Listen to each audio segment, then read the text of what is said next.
On this episode of The Roost, we have Gino Vallecillio in the studio. He spent many years playing drums and singing for various bands in the Lafayette area, and now he is venturing off into his own solo career. He has an impressive drumming pocket and incredible vocal skills, so he will certainly be someone to look out for in the future as he begins to release original music.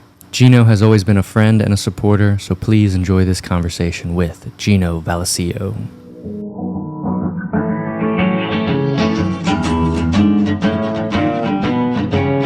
All right, I think that's good. Sweet. Yeah, man, dude, you're like a big brother to a bunch of people around here, like a huge role model. And we starting? Oh, yeah, we're in it. We're in it, bro. It's like, oh, all right, yeah, all right, let's do it. We're in it, man. It's just like, it's super cool seeing you do your solo stuff now, and like, you know, you must be staying busy with, you know, because you're still playing with DG and all those other people. Tell me, like, what it's like juggling your solo career with what you got going on. Man. So the solo thing is very new to me. I started kind of getting on this journey when I came off the road last year, which is around like Festival International of last year. So I'm really just coming up on a year of like jumping into recording in general and like learning how to run a DAW. And like learning how to work the program and arrange like how I wanna, and then like learning how to track vocals the way I'm like hearing it in my head, you know, and like figuring out how other people are doing it too, because that's like a whole art.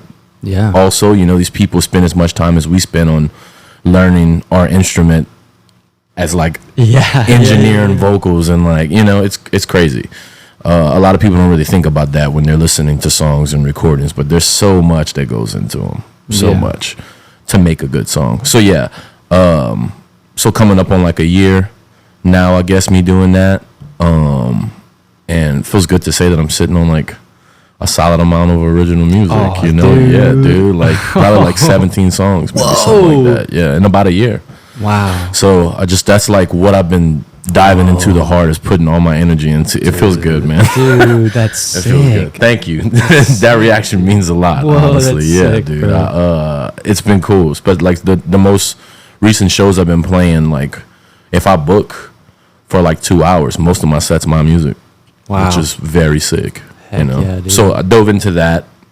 And I think to answer your question, you were asking how am I juggling my solo thing with. So it's been kind of tough, you know, because I'm one of those people that's very adamant about staying busy and putting the work in. And like a lot of old folks say like, I don't really know how the saying goes exactly, but it has to do with idle hands. That resonates with me all day. Yeah. You know, like so it has been tough to put all that energy into doing the solo thing while managing playing for other people, you know, because I play full time, and in order for me to do that in like the Acadiana area, I play for multiple people. Yeah, right. You know? So currently, I still play for the Freetown Sound, but those gigs are kind of sparing. Do Dustin's new songwriter thing. He had put out a record last year. Yeah. So I do those dates. I play with Sarah Russo. I play with Ray Boudreaux. Yeah. Yeah. I do church. On Sundays. I scooped that up again, coming back off the road, which is like, you know, I don't know if you ever did praise and worship stuff before, but only sat in on a gig here. It's such a different setting. It's such a different setting, but it's so rewarding, you know, and people are like really coming to receive on Sundays, and you're such a huge integral part of that. It feels good.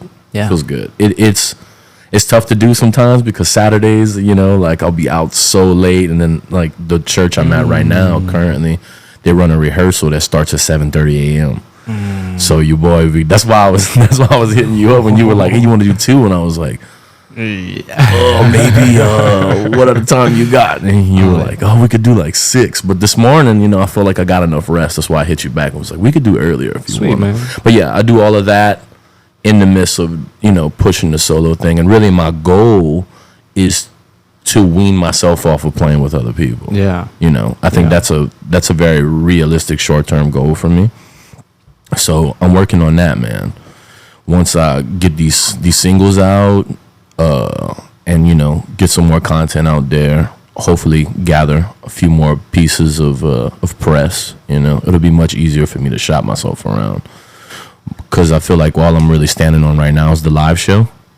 you know. But if you don't know, you don't know. Right, you know what I'm saying? Right, yeah. Yeah. If you haven't been, if someone hasn't told you. That's true. You know, if you haven't wandered into a venue, I was just playing. Yeah. You know, unexpectedly, then you don't know. So, it is a journey to juggle both. But man, it feels trying to finally being on this side of it now. It feels so good to know that I just been working my ass off the last year, and I really have something to show for it now. You know, it's looking like I'll probably have my first single out in like maybe a month and a half. Things are moving to mastering right now. Heck yeah. Yeah, I'm excited, dude. I'm excited. Before I get too far, I want to hear more about this church gig because, like, as a drummer, like, how much freedom do you have to really just kind of like feel what you're feeling, or are you kind of having to like put some boundaries on yourself? Well, okay, I'll say as someone who is like striving to be a professional player, which I feel like there's a lot of us out there like that really do want to take the plunge and do it full time. You gotta know how to play for the setting, because like the norms are gonna be different, right? You're not gonna play the same way. Like if you're at the Freetown Boom Boom Room, sure, you're not gonna play the same way at church on Sunday. Yeah. There's just like subtle things you need to do within your playing to fit what the room calls for. Yeah. So I say that it's it takes some time. I'm working on, like, I was with the church for about 7 years before I got the road gig. And I learned so much from doing that, and that was mainly gospel, so very different than a CCM, contemporary Christian music. Oh yeah, right, because that's more like. So you're doing CCM now? I'm doing more CCM stuff now. Yeah, which honestly, I hear you. It was a little different when when I first took this job at this spot.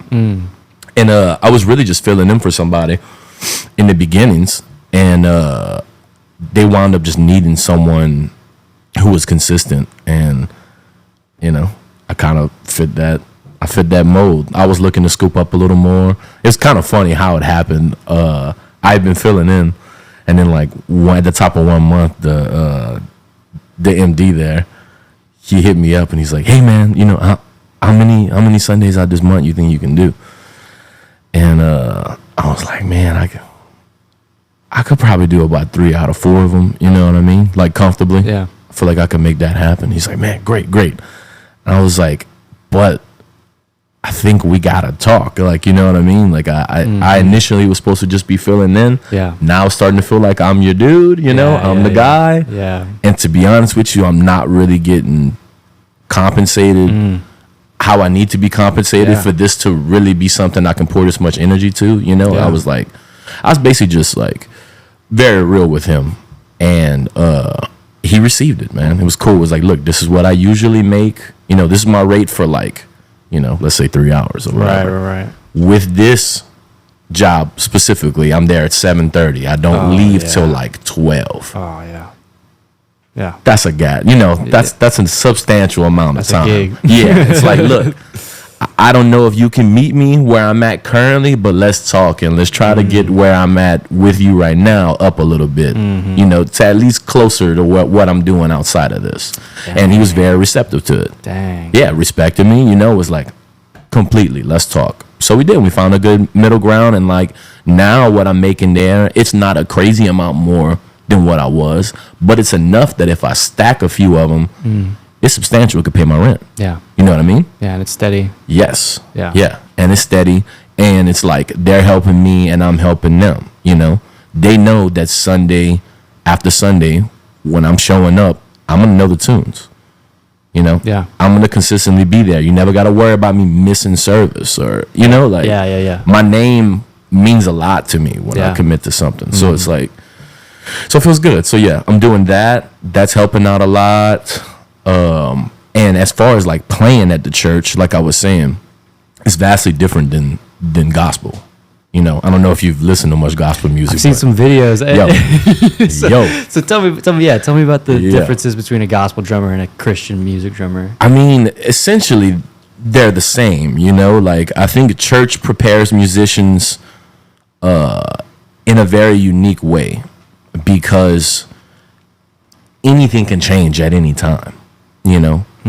it's rare for us. Like if you're in a project or a band, most of the time you're rehearsing this set, getting the set as tight as possible. Yeah. You know, to play the performance, and you might spend months and sometimes years, you know, perfecting these songs to play them in front of people so they can be, you know, what they need to be. In church, you get a new set every week, and you don't really know what's gonna happen. You know, Pastor might wake up on Sunday and decide that the Spirit told him that I don't like any of these songs anymore. You know what I mean? That's happened to me, bro. Yeah. A bunch of times, you know. But church prepares you to just like go with the flow. Because that's what's expected of you. Because everybody in that setting is supposed to be, you know, kind of a vessel. Yeah. In a way. Like that's the best way to like explain it, you know? Yeah. Like let him use you. However that needs to happen. So I think, you know, going in there with an open heart for sure is huge in regards to being successful in that setting. And as far as like gospel and CCM, how they differ. Gospel music's soul music, bro. Like it's like that's where it started. You know what I mean? Like all of our favorite artists out of that genre, most of them came out of church. And if they didn't come out of church, they were influenced by somebody who came out of church. You know what I mean? Like it just something very, very special and spiritual about soul music in general. And it comes from gospel. CCM, to me, the way you attack it on drums is way different. For sure. The way they like tune is very different. But like, I think a massive difference is that CCM sounds more, it's more in the vein of like pop rock kind of, you know, pop rock. Some of it can kind of take some country edge too, depending on, you know, who's putting out what, but it's more like that. It's less soul music driven. Now there are soulful singers doing that style of music, soulful singers doing that style of music. But it's definitely way less emphasis on soul music. You know what I mean? Like gospel, they're playing crazy chords, 7s and 9s, and like you know what I mean? They're inverting stuff and doing just like wild stuff and shouting depending on what the church, you know, what kind of church it is. If it listen to shout music, bro, it's crazy. Dang. It's so fast. It's so fast. They get up there. Think about like hardcore, like ups, you know. But Oh yeah. You know, like fast. Which is a whole nother thing, you know. There's like Baptist churches and Pentecostal churches that'll shout for like 30 minutes, dog. They'll just go to town. People are freaking out, and you know, it's like it's an experience. Vastly different. Have you seen that show Beef on Netflix? Dude. Yes. Dude. That was what made you ask me that? Because they had they have the pop rock like Christian music in the church, and it was just like I wasn't. One sounded great, like it was, you know, touching, you know, made me tear up a little bit in the moment, which is like not something I was expecting from a Christian music song, but like just the directing of that sequence whenever, you know, he goes in the church and all that happens. It's like.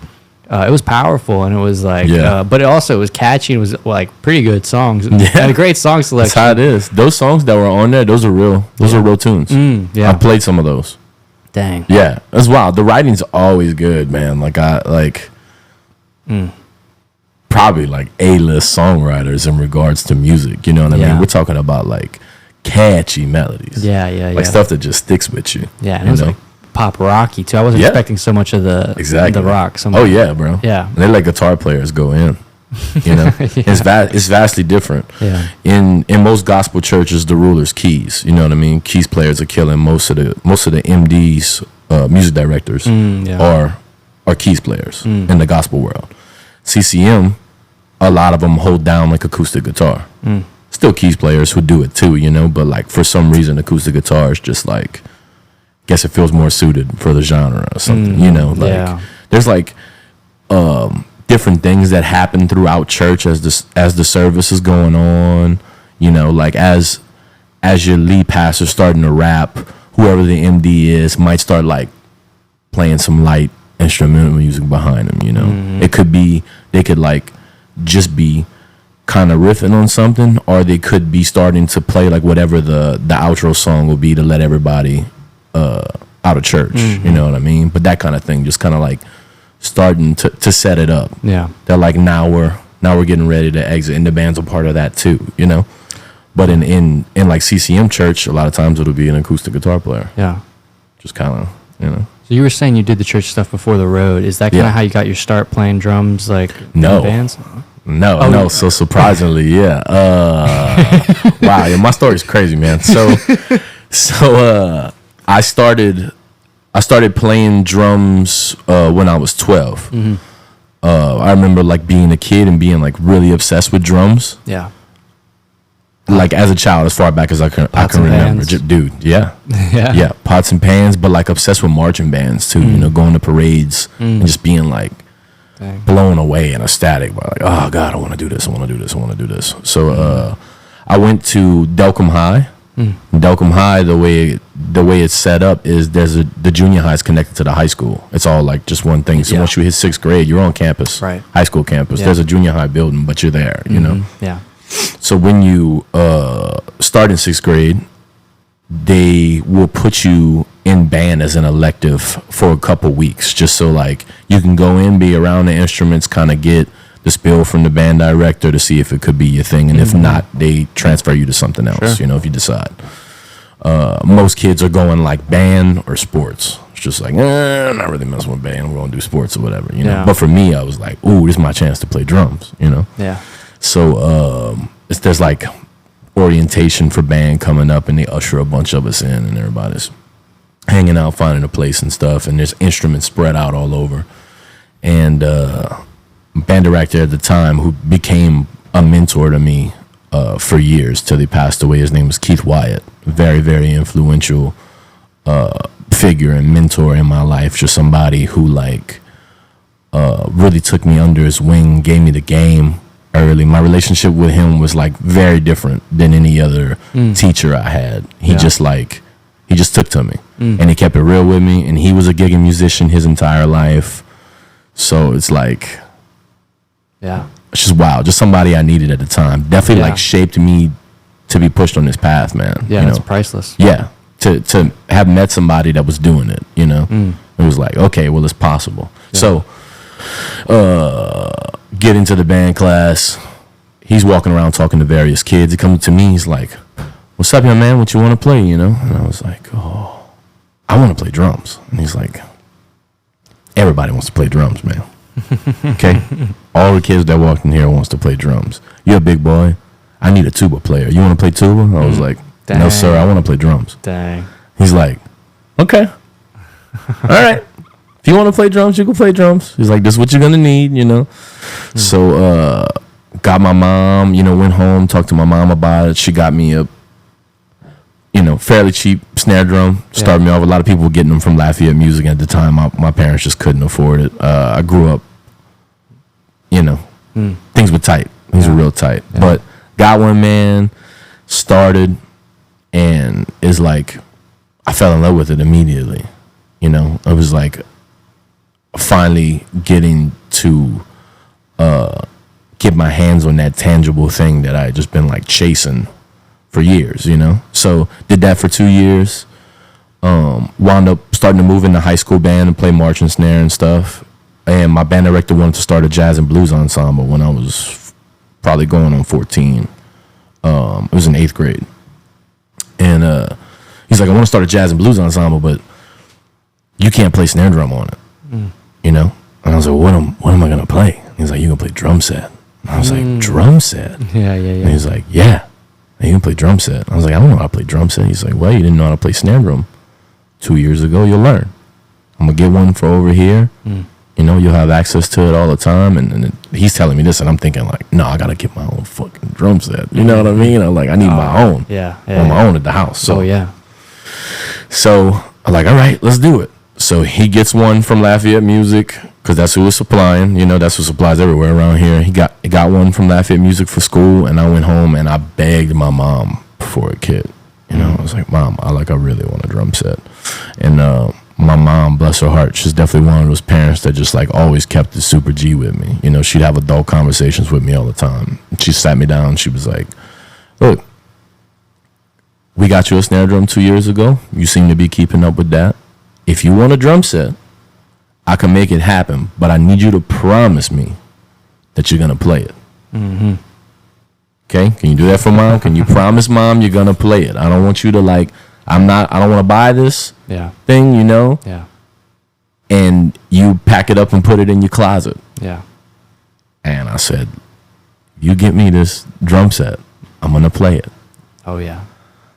So she did. and it was like Pandora's box, dude. Oh, you know? I was just like, oh my God, this is like, dang, dude. this is where I need to be, you know? Because like with snare drum and marching and stuff, you know, I did it through high school, but I did it mainly because like all my friends were still in band and stuff, and I wasn't a sports guy, and I did enjoy band. Yeah. But I love drum set, man. You know, like drum lines, you're not really an individual on a drum line. You're a piece of the puzzle, and there's something beautiful in that. You know, I'm not diminishing that at all. Yeah. But I'm a lefty. Yeah. In a righty's world. So everything that we did for shows, I had to convert to right-hand lead. Way. So I played right-hand lead for 4 or 5 years. Yeah. And I was okay at it, but it never felt natural. You know what I mean? Yeah. Dang. But with drum set, I play righty kit because I'm right-footed, but I'm a lefty. So when I like go around the drums, it's left lead most of the stuff. Oh, wow. You know what I mean? Yeah. And I think because of that, because I'm a left-hander, it definitely like tweaked what my sound is. You know, I think my pocket is as strong as it is. One, because I worked at it, but for two, I'm a lefty. Like all that ghosting, all that extra stuff I'm doing. Dang. For my lead hand, you know. Yeah.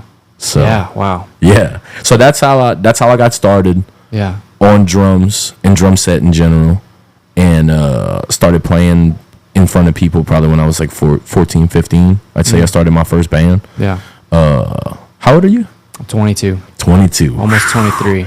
Probably way too young to have any knowledge of this, but there used to be a teen club Oh, man. in New Iberia called the Underground Sea. No way. My buddy Josh Domain ran it. I'm still friends with him, still keep up with him on Facebook. But he started this all ages club, and he was booking bands. And me and all my buddies at the time had heard about it, so we went hang out and caught bands on Fridays and Saturdays, and it was just like mind blowing, dude. I was just like, oh my God, I could be a part of this. I could play music in front of people, you know? So I cornered him, and I was like, hey, yo, what I gotta do to get my band over here, man? He's like, you don't gotta do nothing. You wanna play? I was like, yeah, I do. Okay. He's like, let's figure out a date. What kind of music do y'all play, you know? And he just kind of pieced me up, and I started playing there, man. Dang. And then that, like, once I started doing that bug bit me hard, you know? And it's just like, no looking back. Yeah. It's like all I wanted to do. My first band was like an alternative kind of thing. I had a chick lead singer. Oh, wow. It's actually funny story. So Casey Humphreys from the Deaders, it was his older sister. Oh, wow. Jordan, yeah. She was my singer. What? When I was like 14 or 15, yeah. Dang. So I was playing drums and rapping. Yeah, wild, dog. That's dope. Wow. So yeah, that was like me tiptoeing putting my feet into that water in regards to me doing vocals and drums at the same time. How was the rest of the band? They were pretty tight. They were pretty good. I mean, we're all young. Yeah, man. right. Like most of the guys were like a couple years older than me, so they were pretty good, I guess, at the time. But I mean, yeah, just young. Yeah, bro, you know how it goes. Yeah, for sure. First things, you're all figuring it out together. For sure. You don't really know. I had like a wild drum setup with a rack and all kinds of crazy shit, Yeah. because I thought that was cool at the time. Yeah. But great experience. Definitely like, that first building block to me, like really starting to explore. And then after that, I got into playing double bass, got into like the hardcore scene, did that all through the rest of my time in high school, through college. And then when I got out in 15, the band I was in at the time, I had all these like expectations. You know, I was the first one in my family to go to college. Going to college was very important to my parents. Yeah. Because no one, you know, I have 2 other brothers and 2 half sisters, and none of them went to like secondary schooling. Sure. You know, so I got the opportunity to do it. It was a big thing to my folks, and I didn't want to let them down. And I knew in the long run that I could do it. You know, I'm not like a genius, but I'm pretty bright. You know, I'm pretty well rounded. So I gave it a shot. Went for music for a semester. Didn't fuck with the program at all. Just at the time, it was at UL. Yeah, just at the time, I just wasn't feeling it, man. Yeah. So got out and got into some psychology courses. Took like a overview course. Loved it. So swapped majors. Wound up graduating with a psych degree. Oh wow. Yeah, I got a bachelor's. Sweet. Never used it. never used it. It's hilarious. But yeah, dude, came out of college and had all these expectations for like where I thought I needed to be in regards to music, and just wasn't happening, you know? Yeah. No shade, but the group of guys that I was playing with at the time, I just don't think that their heads were where my head was at. Right. And that happens, and that's okay, and you know. I eventually just like decided I need to sever myself from the project, and 2 of my bandmates had already started something else too, you know, so it was like everybody still kind of had their thing going on. So got out of that and started moving my journey forward a little bit, started getting like way more in the pocket drumming and playing, you know, started kind of shaping myself to work. That makes sense, you know? Yeah, right. I could always play, but for like years I was kind of sharpening this set of skills to play this specific genre. Right. Whereas like to work, you got to play everything. Yeah. Know what I mean? Oh yeah. And you know. Oh yeah. Yeah. Oh yeah. Yeah, gunning is like, it's dope, but you got to have a certain skill set to do that. Can't be too picky. Nah. Nah. And at first, you know, like that was something my band director had told me too. And we had a lot of talks about gigging and like what playing full time looked like. And he was like, you know, at first, for sure, play with everybody. You get an opportunity, you take it, knock it out. Yep. Know what I mean? Doesn't really matter that much who it is at first. You're trying to get your name out there. And if anything, if this group is, you know, technically full of players that you feel like aren't really where you're at, that's okay. Take that gig, knock it out. You don't have to do it again. You know what I mean? But you did it. Those people are going to talk to other people about you. Yeah. You know what I mean? Yeah. He put me on that frame of mind early on. Yeah. You know? He primed me for this in a weird way. Yeah. So like, yeah, and you know, gunning is a very kind of specific thing. Like all the people I mentioned earlier, I play for all of them. You know? Right. And like now that I started my own thing, I kind of had to pull back on playing for other people. You know, the people I play for now is a very small circle of people. Yeah. You know, not everybody can just have access to me, especially because I'm putting so much emphasis on trying to get my own thing off the ground. Yeah. And in the future, probably not going to be playing for anybody but myself. Right. You know what I mean? That'd That's be like, great. I would love that. Dream. That's the goal, bro. That is the goal. Did you ever have a burnout moment where you had to, like, it was a learning experience of telling people no and like, oh yeah, you know? Oh yeah, yeah. That's tough. Yeah. It's tough to say no. Yeah. I still don't really like to say no, you know, but like it has to make sense now. Yeah. It has to make sense now.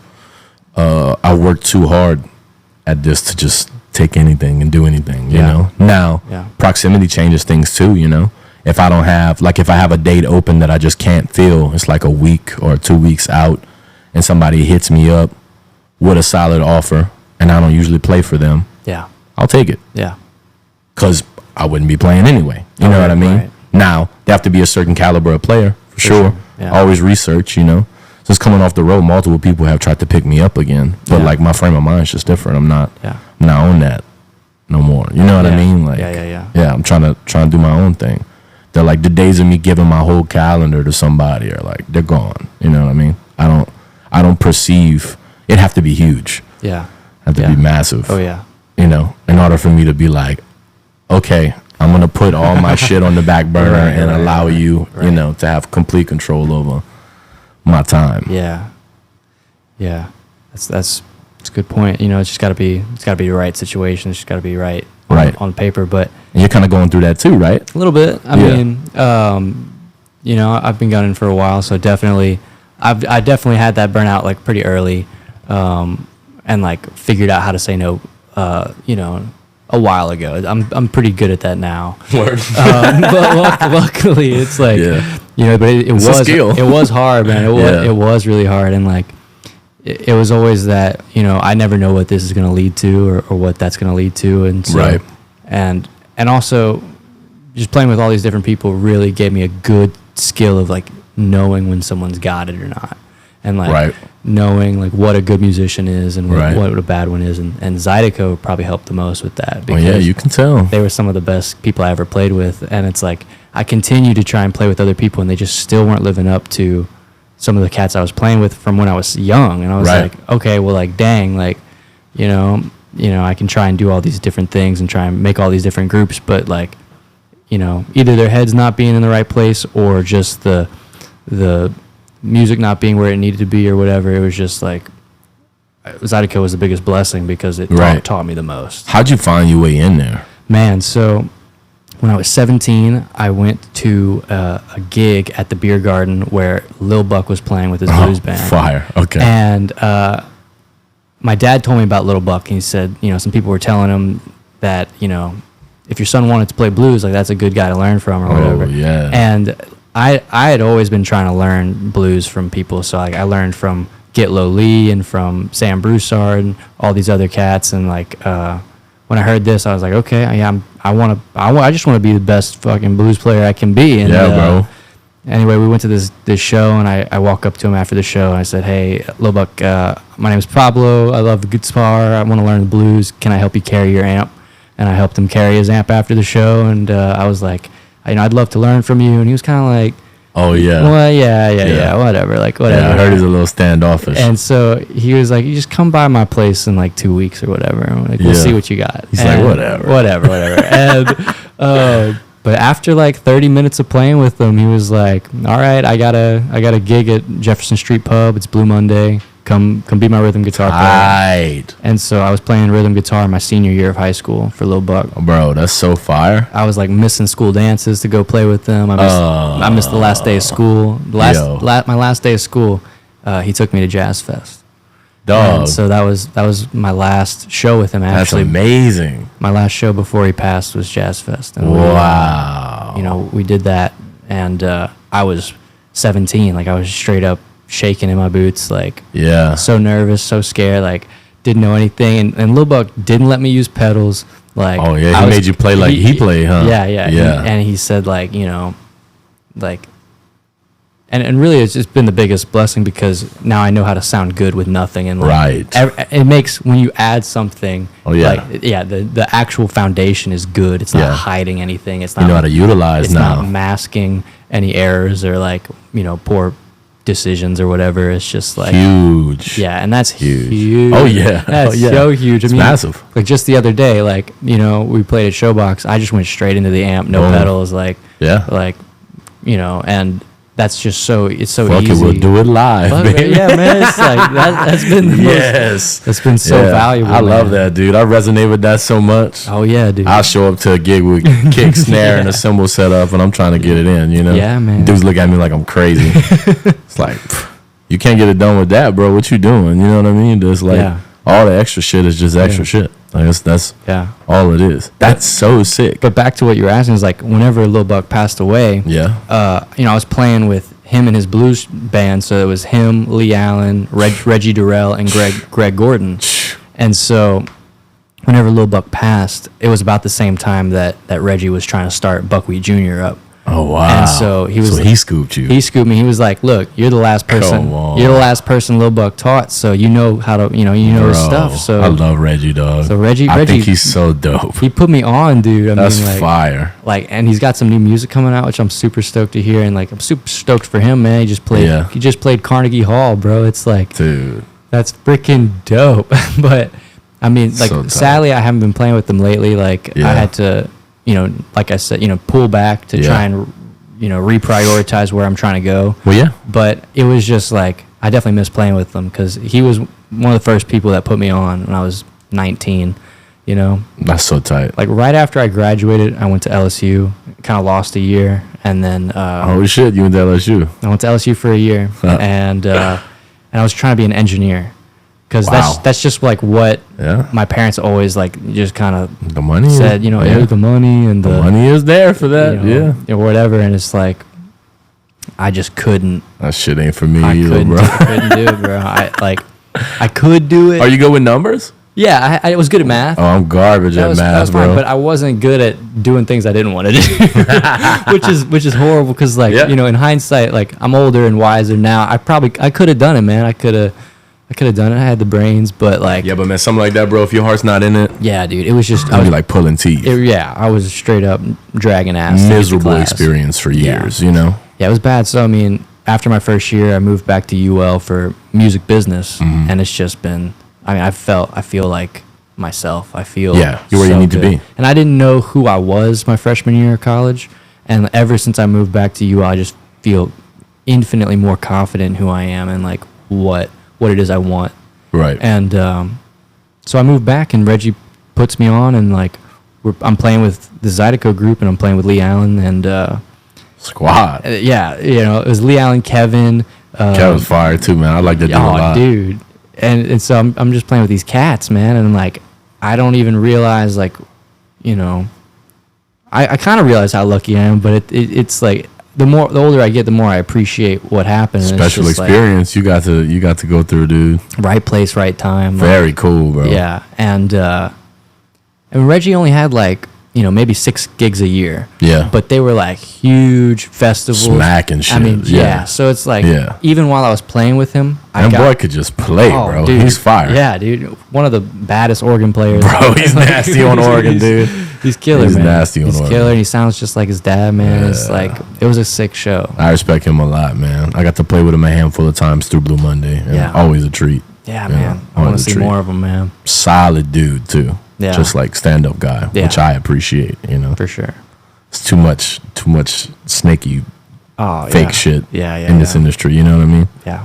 Too many people like putting on to get where they need to go rather than just being straight up about shit. Yeah. But that's so fire, bro.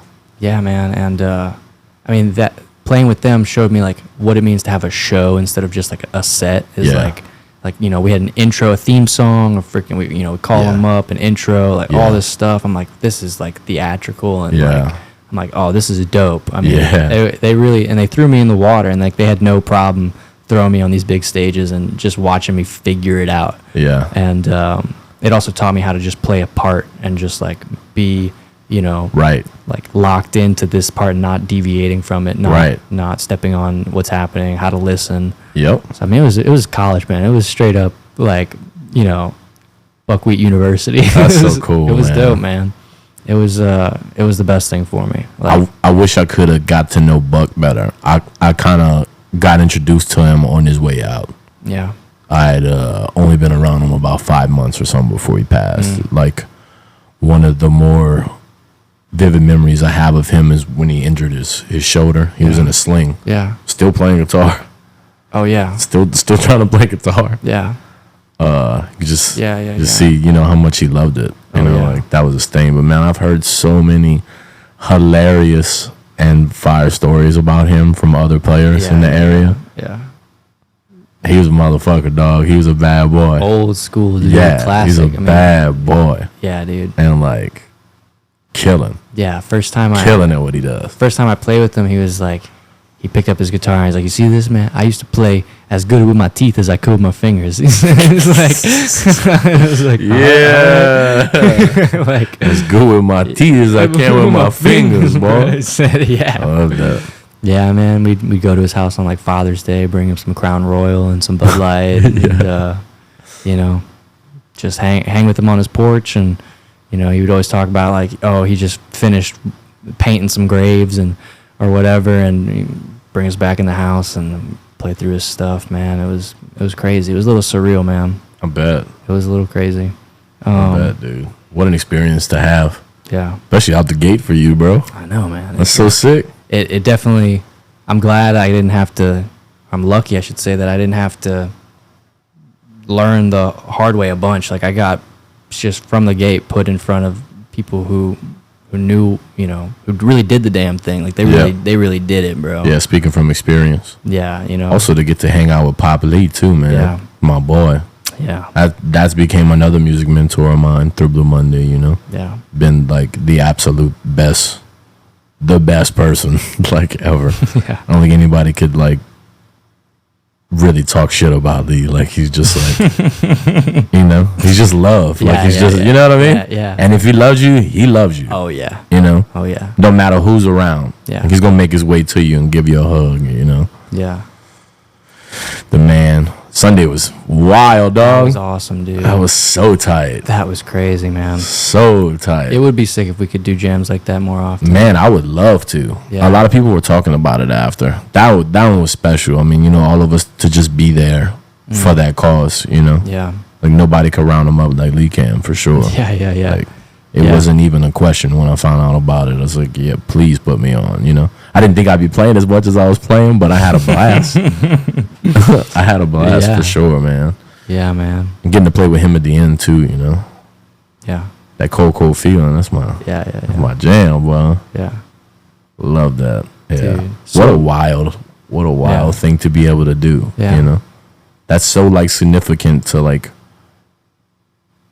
us in general. Right. Musicians get to have those experiences. There's not a whole lot of other jobs where people just like that just kind of happens. Yeah, you know, where they like connect. Wild, you know, it's crazy. Or like meeting someone on stage. Wow, that's like my favorite way to meet somebody. To be honest, you know what I mean? I feel like we like get knocked down all those walls out the gate. Yeah. No small talk. No getting to know you. It's like how you sound. Like you gonna sink or swim? What's happening? Yeah. This show's going on. You know what I mean? We're in front of a bunch of people. Yeah. We're gonna knock it out or what? You know? Yeah. Either you killing or you not. Yeah. Dude.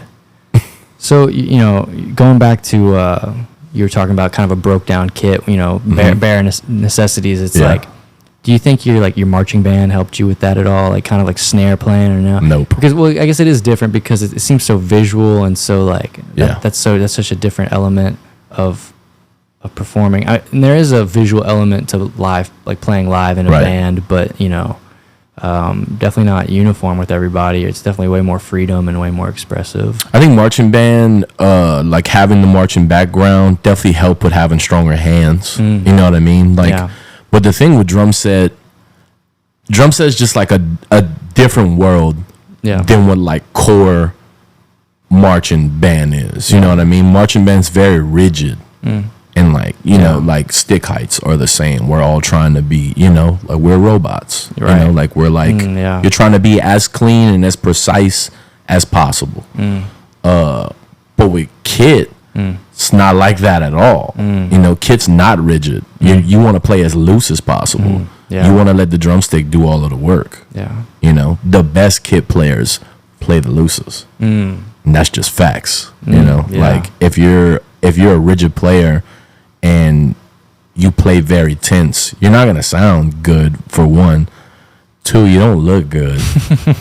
And three, you're probably gonna hurt yourself. You know what I mean? It's just things you gotta like break the habit of when you get on kit. You learn to be looser. So I'll say that marching band for sure definitely helped with my hands. But as far as the broken down kit kind of went, you know, I was a guy for years who thought I needed a specific setup to get through shows. Like, you know, I was no way I can't play without a rack tom or whatever. You know what I mean? Like it's and I know a lot of guys like that. But it's just like growth that needs to be had, or like a frame of mind that needs to change a little bit. Because from drums, like, what's my job? I'm the pulse keeper and I'm creating that feel. You know what I mean? Like for me, I think, to be honest, I think that's why I work. Like I'm a feel daddy, bro. Like that's, you know, I live and, you know, I'm gonna die on that hill for sure. That's my thing. Do I got some chops? Yeah, like maybe I got a little of that stuff too, but that shit ain't important anyway. You know what I mean? Like It's like that stuff's tight when it's the time for it. But if you're playing specifically like dance music and playing Zydeco, like you said, you learn how to play a part. Yeah. Zydeco drummers are playing a part, bro. You know what I mean? They're locking the feeling so people can dance. That's your job. With pocket stuff and groove music, lock it in. Yeah. So I think, to be honest, somebody that like changed the way I was thinking about all of that and made me start taking stuff away was Chad Gilmore, bro. Wow. Yeah, Chad was massive, honestly. When I seen him, I caught him in like, I think like late 17 maybe, for like a Downtown Alive, and was just like, who is this motherfucker, dude? Like, just blown away. No toms, just cymbals, kick, snare, and ate the whole. You know what I'm talking about, right? Yeah. Ate the whole time. And I was just like, all right, I need to go back to the old drawing board. You know what I mean? Like, if I can't get it done like that, right, then like I'm not. I got some things I need to tweak. Yeah. Especially because where my head is I want to work. Yeah. Yeah. I want to make these songs feel good. Yeah. I do that with that pocket setup. You know what I mean? If I can't cook effectively with just that, then the time, like I said, the times and stuff are just extra. So seeing him crush like that definitely like inspired me so much. And I've had those talks with him in person too. But just wild, man. Definitely like tweaked my perception of the whole thing. And I think that, you have certain setups for certain things. You're playing a big crazy rock band and you need the toms. You need to, get your John Bonham on and stuff. Yeah. And that's dope. But even Bonham had that sauce groove-wise, bro. Yeah. You could take all of that away and he'd still eat on a kick, snare, and cymbal setup. You can just tell. You can tell when someone's put the time in. Yeah. And just gets how to push and pull things on drums. And that's like really where it's at. Drum fills ain't it. Do you think stripping away the kit like helped you in your pocket? Oh yeah. Yeah. Yeah, because you're taking it away. It's not there anymore. Yeah. That out of sight, out of mind kind of thing. That shit is for real. I think so anyway. Like I changed my setup for years. I was changing my setup all the time in the practice room just to like make my brain think differently. It's like you're trying to get those same ideas out of your head, but you're not using the same surfaces. You got to figure out, like if I don't have no toms, and maybe I got to try to get the low end that's in my head out through the kick drum in another way, Yeah. Or like I don't got no toms, so maybe a drum fill that I would bring around, like, snare up to toms, I might go snare, hats down the snare and split with like a ride. Or something, you know what I mean? Yeah. Gospel music did that for me a lot too, because that's how those players play. Cymbals are just extra drums to gospel players. Yeah. They put stuff like where most rock drummers would not. They wouldn't do that. You know what I mean? It's like your brain wouldn't tell you to do that out the gate. But once you start like tweaking that perception on how you look at stuff, and it's like, oh yeah, I could do that. There's really no rules. You know what I mean? Yeah. Play what feels good. And I think that stripping the things away definitely put me in that frame of mind. Like sometimes, like I'll do these duo gigs, I'll just play kick, snare, and a pair of hats and see what I could get out of that. You know what I mean? It's like, yeah. Because why not? Yeah. Why not? A lot of my favorite sessions, like I don't know if you're, you got to be a guy who's like really into sessions, but I just like have so much appreciation for silent sessions because I've played a decent amount of sessions now. I've been in that experience. I know what that feels like. I know how hard it is to knock it out like that. You know what I mean? Yeah. Play that crispy and clean and get, do the hits where they're supposed to be, knock that all out in a take, Yeah. I know how difficult that is. So one of my favorites is Love's Holiday by Earth, Wind & Fire. Yeah. I don't know if you know that song, but if you don't, you should definitely check it out. The drummer plays 95% of the song just kick, snare, and hats. Wow. In the intro, he does this little thing with like a bell on a crash cymbal, but other than that, all the accents and everything, pair of hats. Dang. It's sick. Yeah. It's very sick. I would have never thought, at the time, I would have never thought if it was me being put in that same seat, I wouldn't have attacked that song the same way. And he like got it all out in that setup. It was incredibly inspiring. It still is, you know. It's like something I strive for when I'm in that seat. Like, what could I, you know? I'm trying to minimize. Yeah. To be honest. Yeah. Especially if it's groove music, pocket music. Like, I don't need all the extra shit. It's all here. Yeah, you know? yeah. I went track 2 of my songs a few months back with Brian Petrie. I don't know if you know Brian. He plays for Dustin Saunier right now. OG, been in the scene for a while, playing with a bunch of different people. He's a drummer. He's like killing it on air gigs right now. Got into that pretty early on. Got a sick setup at his house, man. Yeah. He's just dropping it in and knocking it out. Like, yeah. He's up to like almost 600 reviews or something. Wow. It's like that many sessions. Whoa. Yeah, wild. So, whoa. Yeah, I know. So he had hollered at me. He was like, man, you need to come check out my setup. I'm like, all right, cool. Let's try to work it out. So I was supposed to go last time. My homeboys were in town. We did this big show at Blue Moon, but I came down with something. I don't know what was happening. I like never get sick, but I was feeling like garbage. You know, I had like this horrible cough I couldn't get rid of. So I wound up having to reschedule with him. And I was like, man, don't give up on me. Like, I promise I'll try to fit it in another time. I'm sorry I got to reschedule. I just don't feel great. I feel like waking up early tomorrow before this gig's wouldn't be good for me, you know? Yeah. I said, bro, no problem. I'm going to get back at you. So, like, 2 weeks later, he hits me up on, like, a Tuesday evening. He's like, hey, I'm off of work early. Still want to come track some songs? I was like, yes. So, bounced down two MP3s, 2 tracks. I needed to put some live drums on, send it to him, went over there, and knocked it out. But I say all of that to say that once I got there, I mean, this dude has a monster setup. We're talking, like, 2 racks, 2 floors, you know. Oh, yeah. Spread of Peisty cymbals. I mean, you know, he's a session guy, but just massive setup. Yeah.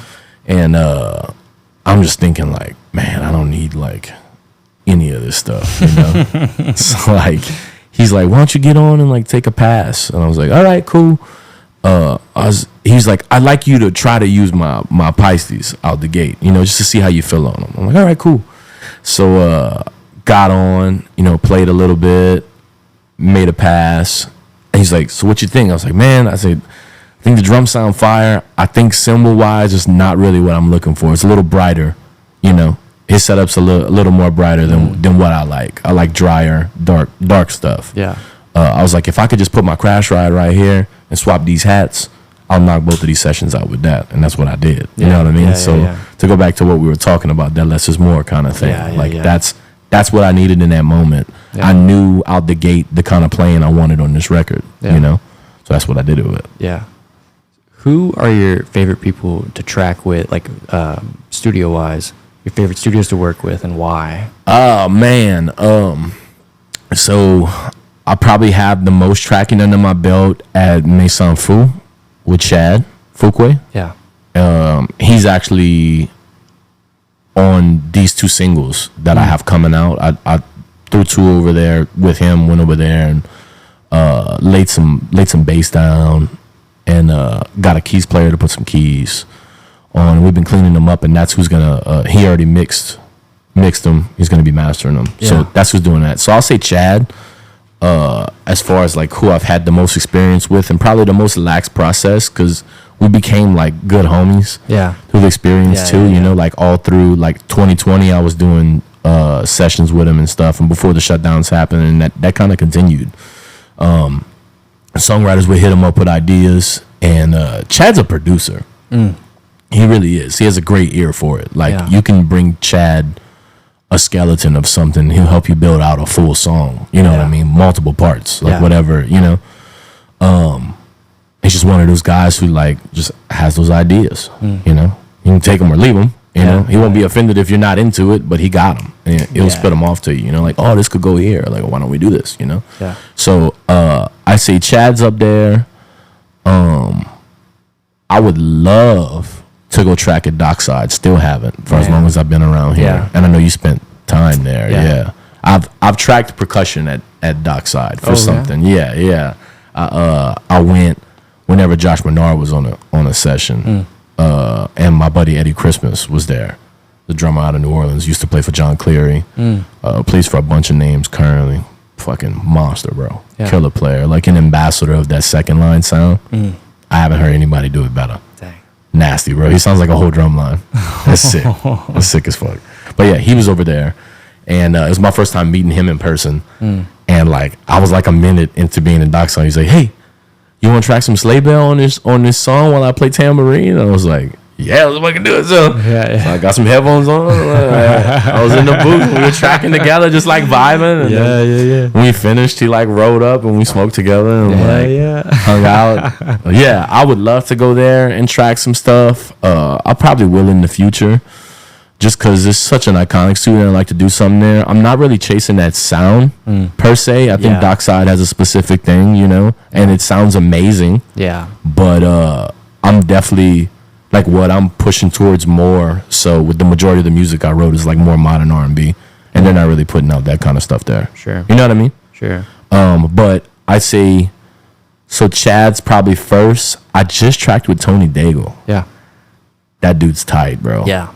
You know him? I've met him a couple times because he was he guitar teched for Sonny Landreth when I played with him, and he also recorded me at KRVS a time or two. Oh wow. Yeah. That's tight. Yeah. And so funny story. I hadn't met Tony till recently. I went to what was that, man? I think it was the last Gino Fest. Oh, okay. The one that just passed last year. I met Tony. Yeah. Finally, he was there with Sonny Landreth. Yeah. I hadn't met Brian Brignac either, which is like we had been like circling each other for a while, and I was looking forward to meeting him, so I got to meet him that day too. But yeah, Tony just walked up to me and introduced himself, man. Hey, what's up, bro? I'm Tony Daigle. Yeah. I've been hearing your name, you know, haven't got to meet you. Figured I'd just come introduce myself. I was like, man, nice to meet you, you know. And Sweet. then fast forward, I go do a session. Me, Josh Menard, go do a session for Lance Dubrock. Yeah. A couple months ago, and it was at Tony's spot. And he was so cool, man. He was so fucking cool. Killer setup, bro. Yeah. Home studio. Dog. What? Have you been over there? No. Dude. No. I need to You'd reach out be- to Tony. you'd be and stoked. See what's up, because He got some shit in there. he does some work at Dockside. You'd but- never think. Yeah. Like looking at this building. Oh, what? Never, ever. I mean, you know, that's how it needs to be. Yeah, right, Obviously. right. Especially living in like that part of Lafayette. It's kind of ducked off, you know? Yeah. But yeah, dude, cool setup and like a badass engineer. Oh yeah. Like pulled some wild shit out of Josh Menard. Whoa. Oh yeah, Yeah. like Yeah. killing guitar session. Yeah. And he's a guitar player too, Yeah. so he just gets it. You know, Yeah. Dang. crazy editing, like Dang. lightning fast, bro. Yeah. Like just like, oh no, that's good, yeah. Like, dude, Oh yeah. crazy. Quick. Yeah, blew my mind a lot while I was in there, and was just the best dude, like super down to earth. So I guess I'll go with those two. Yeah. That's sweet, man. I tracked at Paul Broussard's too. Paul's hella cool, you know. Killer set up at his spot too. Yeah. Very dope. That's with the chandelier. Yeah. Yeah. Yeah, it's made out of CDs. Oh yeah. Yeah, it's dope, bro. That's dope. I see. He put a lot of money into that spot for sure. I see people posting it a lot, but I never heard of the guy. But Paul? Yeah. Really? Yeah. Oh, currently he's been playing percussion with the Good Dudes. Oh. That's Paul Broussard. Oh. Yeah. No way. Yeah, dude. Oh, sweet. Yeah. Sweet. Okay. Good guy, bro. Yeah. Good guy. He's at Lafayette Music too, I think. But Yeah. Still. Yeah. He had left for a while and went back. But yeah. Wow. Yeah, great guy. Tracked a bunch of stuff at his spot too. Paul's called me in for sessions, and then I've like taken bands over there and tracked with him. Killer setup. Another pro. You know, there's a bunch of solid spots around here, to be honest. Honestly, somebody I haven't tracked with a whole bunch, but I love his spot, is Chris Stafford. Yeah. He has Staffland. Oh, really? It's right there off of Garfield downtown. Staff. Fucking tight, bro. It's dope. tight. It's a shotgun. Yeah. It looks super old school. He got a bunch of shit in there. Old school analog board. Just super knowledgeable dude too. I don't know if you spend much time around Chris, but dude, he plays everything. He came into Dockside one time and blew me away. Oh, he's a dog, bro. Yeah. He's a dog. Plays guitar, plays accordion, plays steel. Yeah, I love like steel. a boss. Yeah. Yeah.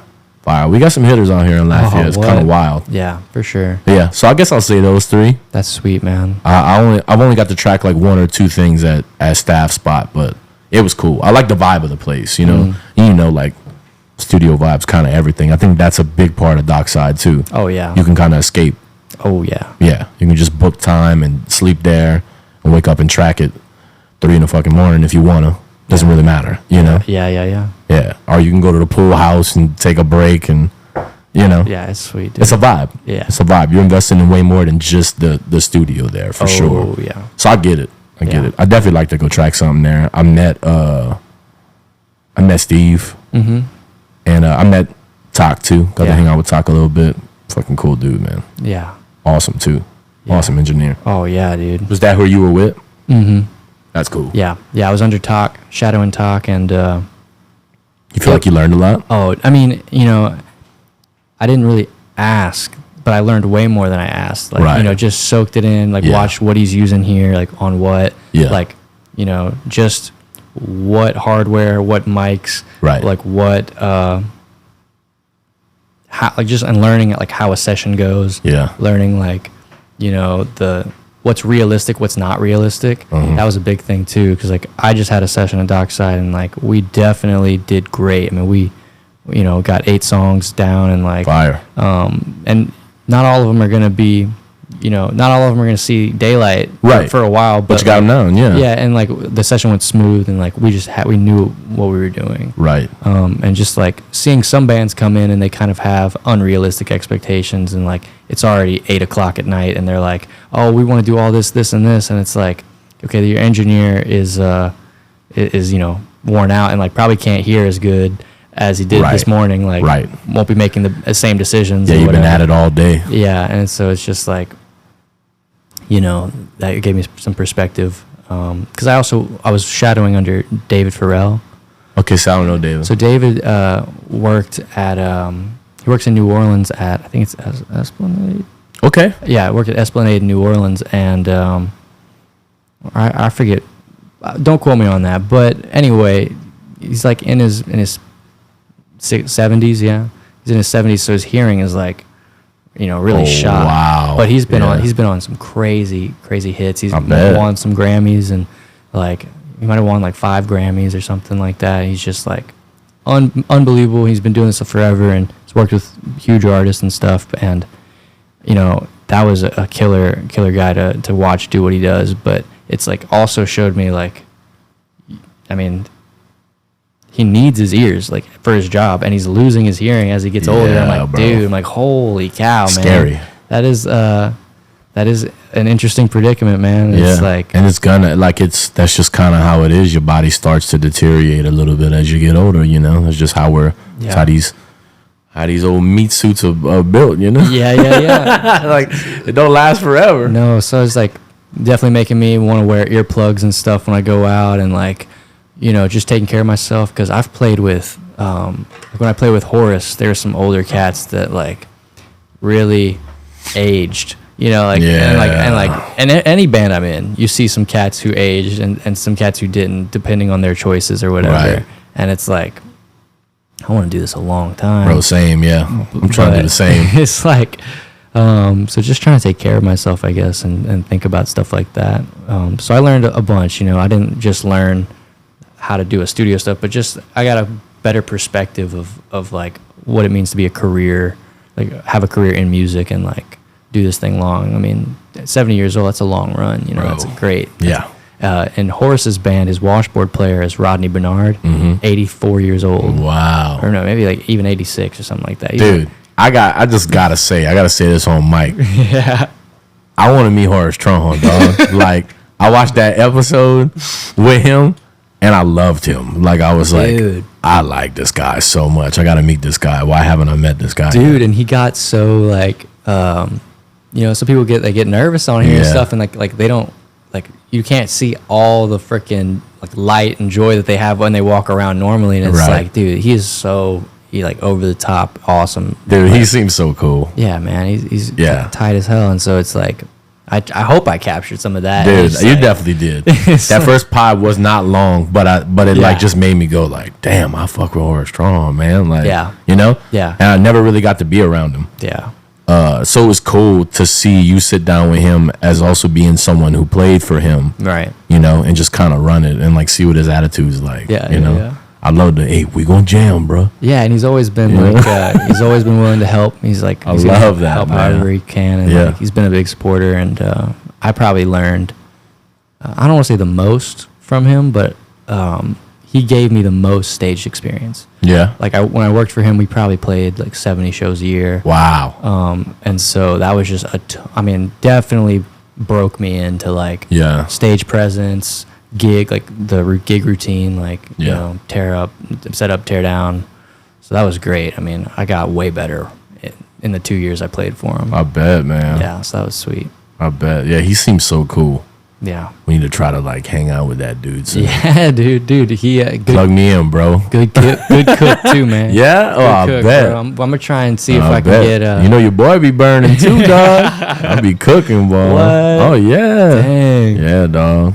I Dude. be whipping at the crib. Be sick if we had a big. That's why I don't eat out that much, man. My expectations is high. Yeah, That's like one. Oh, of, yeah, that's yeah, one of my yeah. favorite things to do. that's true, dude. Oh, It's gonna be hard if love to cook, when I man. leave this state. Like, Can you cook? No, No. I'm gonna be missing this. Come this on, food, bro. I know, dude. I'm Oh, you got to slacking. get a couple things down before I you know, peace dude. out. I know, dude. I need to learn a gumbo. It ain't hard. A gumbo? It ain't that hard, man. That's can all I make one need, happen. really. You can make one happen. Because I'll make a lot of friends, bro. Oh, yeah, for sure you will. bro. They ain't got no gumbo in Tennessee, bro. Bro, like, come over to my place. I got a home studio, and I'm gonna cook And some I'm gumbo. making some gumbo, baby. Yeah, Especially dude. when it's cold. Oh, Dude. yeah, bro. Yeah, you got to get that under your belt, man. I gotta start chipping away at this. It's not hard. It's really not hard. Yeah. It's like anything. You know what I mean? Yeah. Sometimes you gotta fuck it up. Yeah, you gotta fuck it Yeah, up. before you get good at it, you know. Yeah. But you could learn. Yeah. You could definitely learn. Yeah, dude. Yeah, I wish that horse pod was longer. I was about to leave for a vacation like the next day, and it was like late. It was late at Yeah. night. I started doing a. I thought it might have been more him that's kind of like, all right, I think I had enough. You know what I mean? Oh, Like, yeah, he didn't yeah. seem like super tense, but I could tell it was Right. new for him to like. No, and that's You true. know. That's true too. Is like there's definitely, I could tell there's things like he didn't want to go too deep in. Right. And so I was just like, all right. you Yeah, and know, trying to like, be respectful. Yeah. I'm not gonna put you on blast Right. or nothing. Like Right. that's not what I'm trying to do. You know. Yeah. But yeah. I mean, it was just cool that he even did it at all. Cause like him and Lee. And, you, man, all these cats come and do my pod is just, like, it means the world because it's, like, it's helping me out. And it's hopefully I can return some value, but it's just, like. I think it's tight, bro. Like, it wasn't even the yeah. question, when we were, like, hollering at each other earlier in the week and you were like, let's set aside some time to do the pod. Yeah, man. What's up? Yeah, what's it looking like? What's your schedule like? Yeah, man. This is You're a like, good one. Sunday. I was like, cool, dude, let's do it. Yeah, I've been following along, bro. I've been following yours, and I've been following Trent Turnley's In the Sound with Tommy Gold. Have you checked that out yet? I need to check out some so other ones. Trent's in Sick Ride. Okay. Yeah, he's the Wow. bass player and one of the singers in Sick Ride. Other dude's Matt Bro. Yeah. But he has a podcast. Oh, sweet. And yeah, he sat down with a bunch of like mainly musicians in the area, but a few different Yeah, I'm going to have to check him kinds out of for people. sure. Yeah. Yeah. Very cool, man. He's dude. entertaining. He's funny. Oh, dude. Too, yeah, he's super funny. So yeah, I've been following yours and following his. Sweet. I try to stay plugged in around here, man, and support what people are doing. Yeah, man. You can't I preach that a lot, but I mean, you can't expect support from people if you're not supporting people. That's true. Like if you ain't got nobody at your shows, part of that could be because you're never at anyone else's show. You know what I mean? Yeah. Like where's the incentive? You could be Yeah. dope at your instrument, but Yeah. that's just a part of it. You know that. Yeah. The hang is huge. It's Hang. massive. Yeah. How many dudes that are in successful bands probably aren't like the craziest players, but they do their part and they're the best hang. Yeah. You're spending weeks and months with these people Yeah. every year. You know what I mean? That shit's massive. Yeah. So a little tangent, man. Tell me about your writing process. Oh, 'Cause, wow. You're cooking, dude. Yeah, I am cooking. I think my thing probably looks a lot different than a lot of other people's. And it's really just like it's out of necessity because this is what I have to work with. You know, like I've been singing since I was a kid, but never really had anything to grow in until I started Sailor Mouth, which is my last project before I went on the road. It was a trio with Josh Menard. Yeah. You know, my boy. Yeah, dude. That's my boy. That's my right hand man, pretty Dude. much, man. That's my probably my current best friend. I You and think. Josh, bro. You and Josh are some of the biggest supporters around here, man. We try, man. We Yeah. try. I mean, that's what a scene's about. Yeah. Like that's how a music scene works. I think a lot of people lose sight of that shit. But like the scene doesn't work if everyone's not supporting each other. That's also like how a lot of the magic happens at shows. You know, like that shit is just tight. Yeah. And it's like, if I'm off, why wouldn't I be trying to go catch somebody, you know? Yeah. Or show my homie some love. One of the only shitty parts about playing music is that you don't really get to see your friends play because you're gigging. You know what I mean? Right. So for me, when I'm off, if I'm not completely exhausted, I try to get my ass out the house and go watch somebody, you know? Pull up. Even if I like make rounds, you know, stop in for 30 minutes, 45 minutes somewhere, catch someone else, you know, like that. You can't compensate for like being there. People really appreciate that shit. You know, I know how much it means to me when someone makes the effort to come watch me play. And, you know, like I feel like it probably resonates the same for like other players. And when I show up at the show and just hang out, I don't want anything. I'm not looking to sit in. I really just want to come show you some love, you know? Yeah, for if sure. that happens, that's cool. Yeah. I won't tell you no if you ask me. Yeah, you know? Right, But like, that's not why I'm coming to your show. Yeah, definitely. I'm like literally coming to just show you some love and hang out, you know? Yeah. I'm bummed I haven't got to catch you yet. Yeah. It's going to happen. I think we need to just set up something That'd together. be sweet, dude. That would be the shit. That would be the easiest way to ensure. Yeah, I know. Dude. I get to watch you tonight because we're playing together. But yeah, so my writing process, I guess is different because I only play drums and I only sing. I don't play a melodic instrument. You're right. Yeah. So I'm very dependent on a co-writer to help me with like figuring out chords. And then a lot of times I'll help with structure, you know? Yeah. Like some of the songs started off as just like a loop. And then I opened them up and made, you know, like my new song, my single that's coming. These first two are both co-writes with Josh Menard. He's who I sat down with and got these together with. But the first single, Shine, was just like, it was just a riff that Josh had sent me. And it wasn't long. You know, and I was like, oh, okay, there's something to that. You know, let's get together. Like, and this is like in the beginning when I'm figuring out the recording. Josh was like really like my guinea pig in a lot of ways to like figuring out how to track instruments in my little home studio setup. Because a lot of my shit I did at the crib. Yeah. Which is, wow. Yeah, that's dope too. I never had that before. You know, having it set up at the crib really opened that up for me drastically because prior to that, I was always writing in a band, in a room with people. And to be honest, my productivity was never that great because it was very dependent on getting all of us in the room together and like, you know, hashing it out.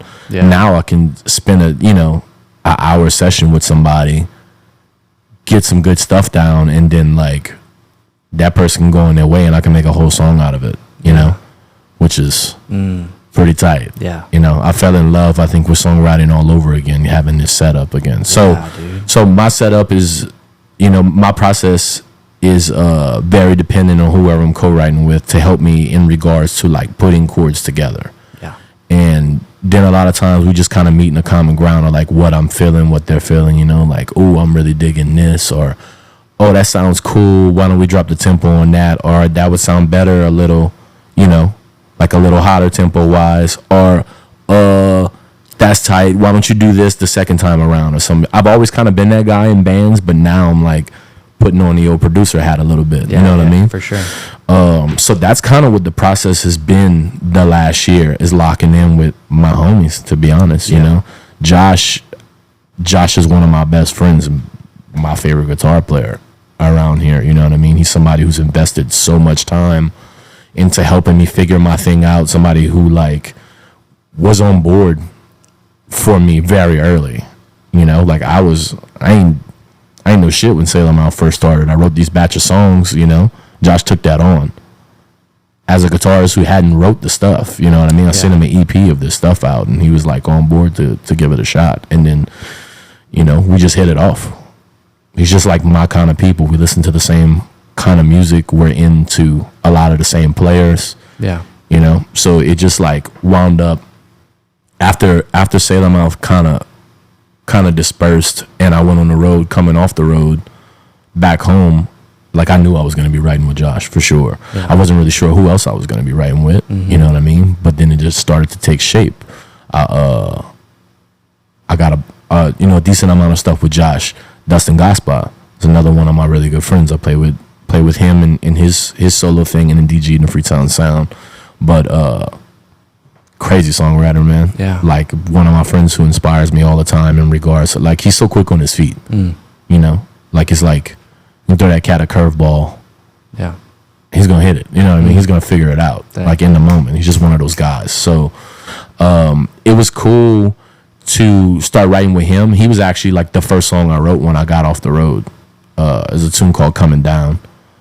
And that was one of the first ones. You know, he called me up. He's like, hey, I got this riff, but I don't think it's for me.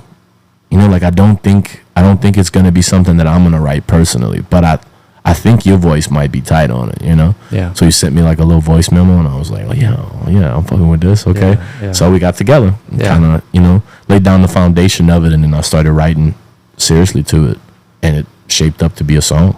Yeah. Pretty wild. So do you think the majority of your songs come, like, you know, building the track first and then? Yes. Yeah. Yeah. So I know that people attack songs a lot of different ways. I like lyrics, and I don't want to diminish, like, pen game at all, because I respect it, especially when I'm in the thick of it writing a song. But for me, what I'm going to sing and write about is very dependent on what the music's doing. I'm always inspired by what that is first. Like, I don't even know what it's going to be yet. Yeah. You know what I mean? Yeah. I feel like I tap into whatever, you know, that lightning in a bottle or something happens when I'm inspired by the music. Yeah. And that's how it's been this entire year. So, I mean, it's working. Yeah. You know, I can't really explain it, but it whatever it is working for me. Yeah. We're just cool, you know. I got a few co-writes with Dusty. I got a few with Logan Turner. Yeah. My dog. Yeah. My little young gun. Yeah. Total badass, man. Yeah. He's fire. It surprised me, man. Yeah, he's killing, dog. Getting good quick. He's killing, bro. He got his own thing. But yeah, wrote some fire shit with him, man. Messed around with Lance Dubrock. Yeah. I got some stuff with Zach Edwards. Yeah. Me and Zach are actually talking. I don't know if I can say this. I don't think it's crazy. But nah. Or you can tell me after the pod. Yeah, nah, it's cool. I think are gonna do an EP together. Oh, dude, sweet. Yeah. So I respect Zach a whole lot, man. Yeah. Yeah. If y'all haven't seen Zach, y'all need to check Zach Edwards out for sure. Yeah, dude. Monster. Yeah. You know the deal. You got to play with him a little bit. Oh, yeah, dude. Yeah, monster singer, man. Monster great writer. Dude, great songwriter, bro. Some of my favorite stuff that I've heard come out of this area. Oh, yeah. And he's just shown me so much love from jump, too, man. You know, it's like that support kind of thing, bro. Like, he's just, like, waved my flag a bunch. Yeah. And I do the same, you know? Yeah. And I think that's important. So, yeah. So I'll probably have a little EP with Zach. I'd really like to make that happen. We have one song. We did it at Least Benefit. Yeah. It's called Sing For Me. And it was tight. It was effortless. He really just came hang out at my house. And we just got in my studio and fucked around.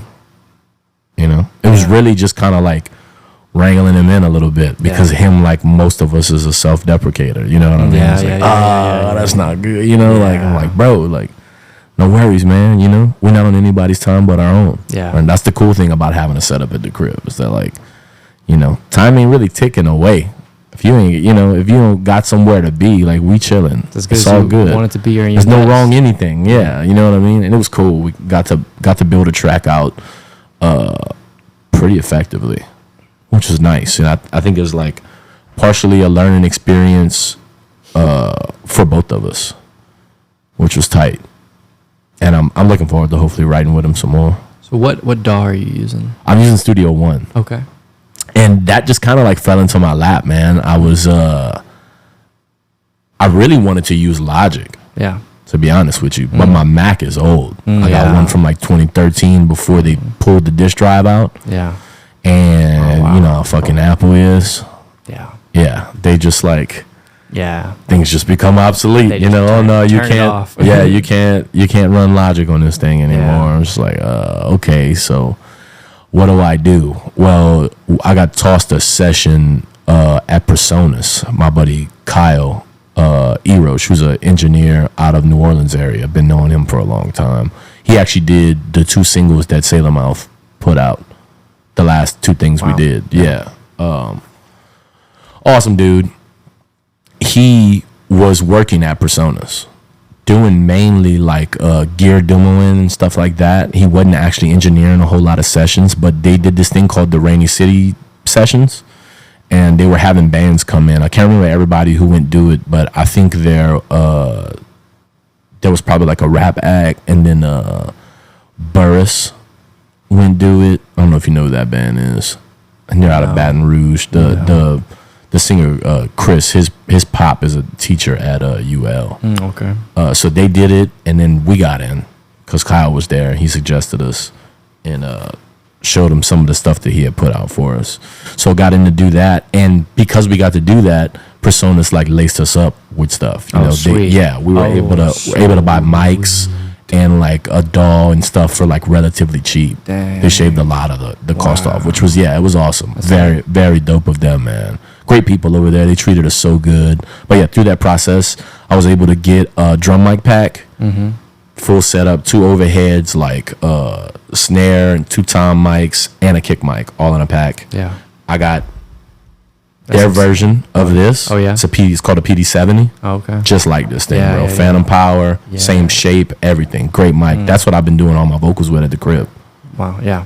Crazy. Nice. Crazy mic. So I got that, and I got like a more scaled down version of Studio One at first. They were gonna give me the full version, but I was like, I don't even know what I'm doing. You know what I mean? So like, just get the artist version or whatever. So got that, and that shit just sat for months. Yeah. You know, whole time I was on the road, never messed with it. It's a big hill to climb. I was very intimidated. Yeah, it takes forever. I was very intimidated by the learning curve, but I was hindering myself. Yeah. You know, Yeah. I was psyching myself out. Yeah. Because honestly, once I just said like, fuck it, we're doing it. I'm gonna lock myself in the room. I'm gonna learn. You know what I mean? I picked it up fast. Picked it up really fast. And once I started learning about like gain levels and all of that shit, you know what I mean? And just like, all I'm trying to do when I'm creating is get good captures. Right. Like, I don't want to bog my shit down. You know what I mean? I'm not trying to take on too much. Yeah. I don't want to nerd out about effects and stuff. Right. Like, pretty much when I send somebody something, it's raw. Yeah. But the takes are good. Yeah. And then whoever's going to mix and master can do what they want to do with that. Yeah. Which, honestly, they probably prefer. You know what I mean? Right. Probably prefer. Oh no, for sure. Yeah. For sure. You can definitely butcher your stuff, and then, they can't work with exactly. Now I'm gonna avoid that completely. Yeah. It's like I got these solid vocal takes down. These are the ones. I'm happy with them. You know what I mean? Yeah. Or like production wise, some stuff I put live drums on. Some stuff just has like drum production on that I do with my SPDSX. Which is another way, I've been demoing a lot of drum stuff like that just to have things in the track for me to, kind of start shaping the song. Dang. And then some stuff, those drums will get taken off of. Live drums will be put on. Some of the stuff I'm kind of leaning towards having it like that, more electronic production based. Why not? Yeah, because I didn't really get to do that in Sailor Mouth. But like, right. With Gino V, kind of anything goes. I can do what I want to do, which is tight too. Yeah. Yeah, and I'm experimenting with that, man. It's fire. Yeah, it's great. It's fire. Yeah, it's so great. Because the live show is going to be what the live show is. Yeah. I think that's something I'm trying to put a lot of emphasis on this time around, is that I want the studio stuff to be a different experience than what the live show is. You're gonna, hence like emphasis on pocket for the drum and stuff. I don't gotta do all the ripping stuff in the studio. I'll do that shit live. You know what I mean? Yeah. Come catch me at the show if you want to see me like really get it in. Yeah. Yeah, for sure. Like, there's a time and place for it. I just want to make the songs feel good. I just want these to be good songs. Yeah. That's going to require me to lock in that feel, Yeah. So that's really been my approach for it. from for this entire year. It's just thinking about it you look at it under that scope. Yeah. Which is different, and I think that's like putting on that producer hat again. That's a different kind of thing. The drummer in me wants to just like I want to ball out. I want to like play my coolest shit for my friends or whatever. But like it's not what the song needs. Yeah. And I think doing session work, and you could probably speak to that too, like is another space that helps you, figure that out. Like, oh no, less is more. Yeah. Play your part. This is what the song needs. Yeah. Yeah, different skill set for sure. Yeah. So I've been running Studio One. It's chill, man. I don't have any complaints. It does what I need it to do. Yeah. I know most of my friends are running Logic and Pro Tools, and a few of them are running Ableton. Yeah. That's what I use. That's what you use? Okay, cool. Yeah. So like, what's up with that? Do you like it? Why is that your preference? Have you tried other stuff? Obviously, I love Ableton. I mean, I wish I had Pro Tools because that's more of a industry standard, right? Like when I'm going to Nashville, all these studios out there, they're all going to use Pro Tools. So like, can you run it though?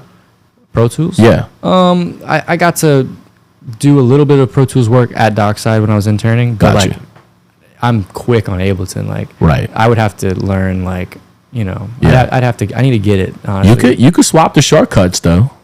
That's a thing. That's true too. Yeah. Like if you open Pro Tools, you can change the shortcuts to Ableton shortcuts.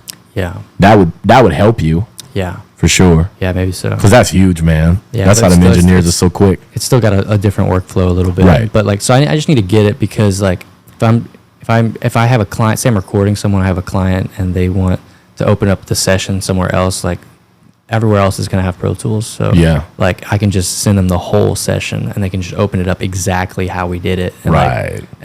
They'll have it somewhere else. Right. And so I need to get it, but I'm liking Ableton, and I got Ableton originally because I like electronic music. And Gotcha. I like creating sounds. Okay. So Ableton's good for creating sounds from scratch, or like modifying sounds a bunch. But like, and also I like the way it looks, and it was a one-time purchase. So as far as like the one-time purchase software, that's nice. I liked it a lot. Pro Tools is that's how it was with Studio One for me. Yeah. I got laced up with so my computer can only run the older version right now. They just upgraded to like Studio One 6 or whatever. Yeah. I'm still running 5. Yeah. But I was able to get a key made, which was nice because I knew the people at Personas, from doing that session. Yeah. So I have the full version of that, and I'm utilizing the shit out of it. Yeah, like, so are you into scoring? Like, are you into movie scores? Not really. Not really? Are you into like sound effects on games and shit? No. Because that's something too, I feel like I should I'm open to creating sounds. I'm open to. That's what they're doing. I'd imagine if that software is better for that kind of thing. Mostly like EDM. Got you. Like synth and like. Okay. Yeah, for sure. You make stuff like that? Yeah. I'm gonna have to check some of that out. Oh yeah, I'll show you some after, man. I'll show you what I got. And that's the thing about Dockside too. We went in there and we recorded these 8 songs, and it was like 3 or 4 different genres. Like, got you. Just stuff to like a wide palette of stuff that I kind of can choose where I want to go from. I mean, that's the move, bro. Yeah. A lot of people don't think about it like that, but that really is the move. Yeah, like, I got all kinds of shit. Yeah. Yeah. And I don't know what's gonna come out first or what yet. Right. But I'm not hindering myself. Right. I'm not putting myself in a box. Boom. Yeah, because I want to make something that's never been made before. And if I just try and write another blues song, like, not to say I won't release blues music, right? Just like, I'm not going to be a blues artist forever. Like, that's just not. I know that's not my card. You love it. It's in you. Yeah. But you want to do more. Yeah. Oh yeah. I love a bunch of things. Like, So I'm excited, man. That's tight, man. I can't wait to hear what you got. Yeah, man. We can show me some stuff. We can go jam pretty soon too. Yeah, that'd be fire. Yeah, man. I'm super stoked for what you got going on, man. Thanks, man. Like, thank you. That means a lot, dude. I mean, you're a bad cat, bro. for real. No, like, thanks, bro. Dude, you're badass. So it's like to see, one gun to another gun, going and doing the thing is like respect. It's a journey. I appreciate that, man. Right back at you, bro. Like, I'm stoked for you too. Like I said, I'm bummed that I haven't gotten to see you do the new thing yet. Yeah, and I haven't been like hustling as much in that space just because like I'm about to be moving, I think, and like I am about to probably have to put myself back on the back burner. Yeah. To get back out and try and just take whatever work I can get. Yeah. And that's okay. And just don't let it discourage you. Oh no, don't let it discourage you. I'll keep writing and I'll keep making, there but you go. like, you know, I'm not in a rush, and like, I didn't see this move coming at all. Yeah. But it's the more, you know, the closer we get to the move-in date, the more it feels right. It's like, right. oh, this is like, this needs to happen for sure. Well, that's probably, you know, it's probably your sign right there. Yeah. If it's feeling right, it's feeling like, you know, this next chapter needs to happen. Yeah. For your growth. Yeah. And you're young too, dude. Like if it, you know. And that's the thing too, is like, winds up being lame out there or whatever, you can always come back. You know, you got a good support system around here. You know, I got to meet your pop a couple of times. Yeah. It seems like he's like very on board and supportive. Yeah, that's huge. That's dope, bro. Yeah, man. My mom's like that. My dad is too. Now. Yeah. You know, my mom was the one who was like super supportive growing up. So yeah, I mean, to even, you know, she like, yeah, just like, it's wild. Yeah. You know, the thing, like that story I told earlier about her being like, you gotta get you this drum set, you gotta play it. You know, she still talks about that. It's crazy that like, now this is my job. You know, the rest I is literally history. play these drums to support myself. Yeah, and I'm doing it in Acadiana. Yeah, Just, yeah, you know, something to say too. Yeah, man. You know, like we live in this big city. There's opportunities, but you gotta go and get it, bro. Yeah. You know, nobody's giving you shit here. No. Like, you know. Yeah, no, you're part of the A team for sure. Like trying, man. Yeah, you're up there. Trying. You know? Yeah, it took a while, bro. I was I wasn't from here. I was technically an outcast, really, when I really started going for it. Yeah. In like late 17, probably. I'd say 18 probably opened up me maybe gunning a little more, you know, like having those opportunities get tossed at me.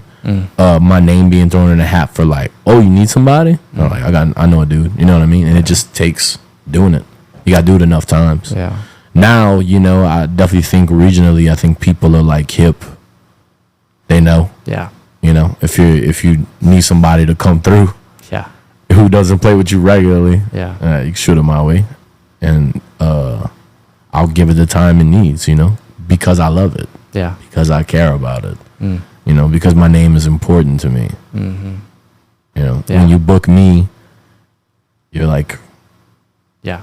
You know, you're like, my name's on the line. That's how I look at it anyway. You know? I think that makes the best professionals. Yeah, bro. Is like they have to care about their reputation. Word of mouth is, yeah, it's powerful. Yo, it's very powerful. It's very powerful. You know, we don't got to talk about, we would talk through message earlier, but like that kind of stuff. You know what I mean? Like word gets around, bro. If you're not doing the right thing, around here, you know what I mean? If you're being snaky or you know, like you're not operating like how you're supposed to, people are gonna find out.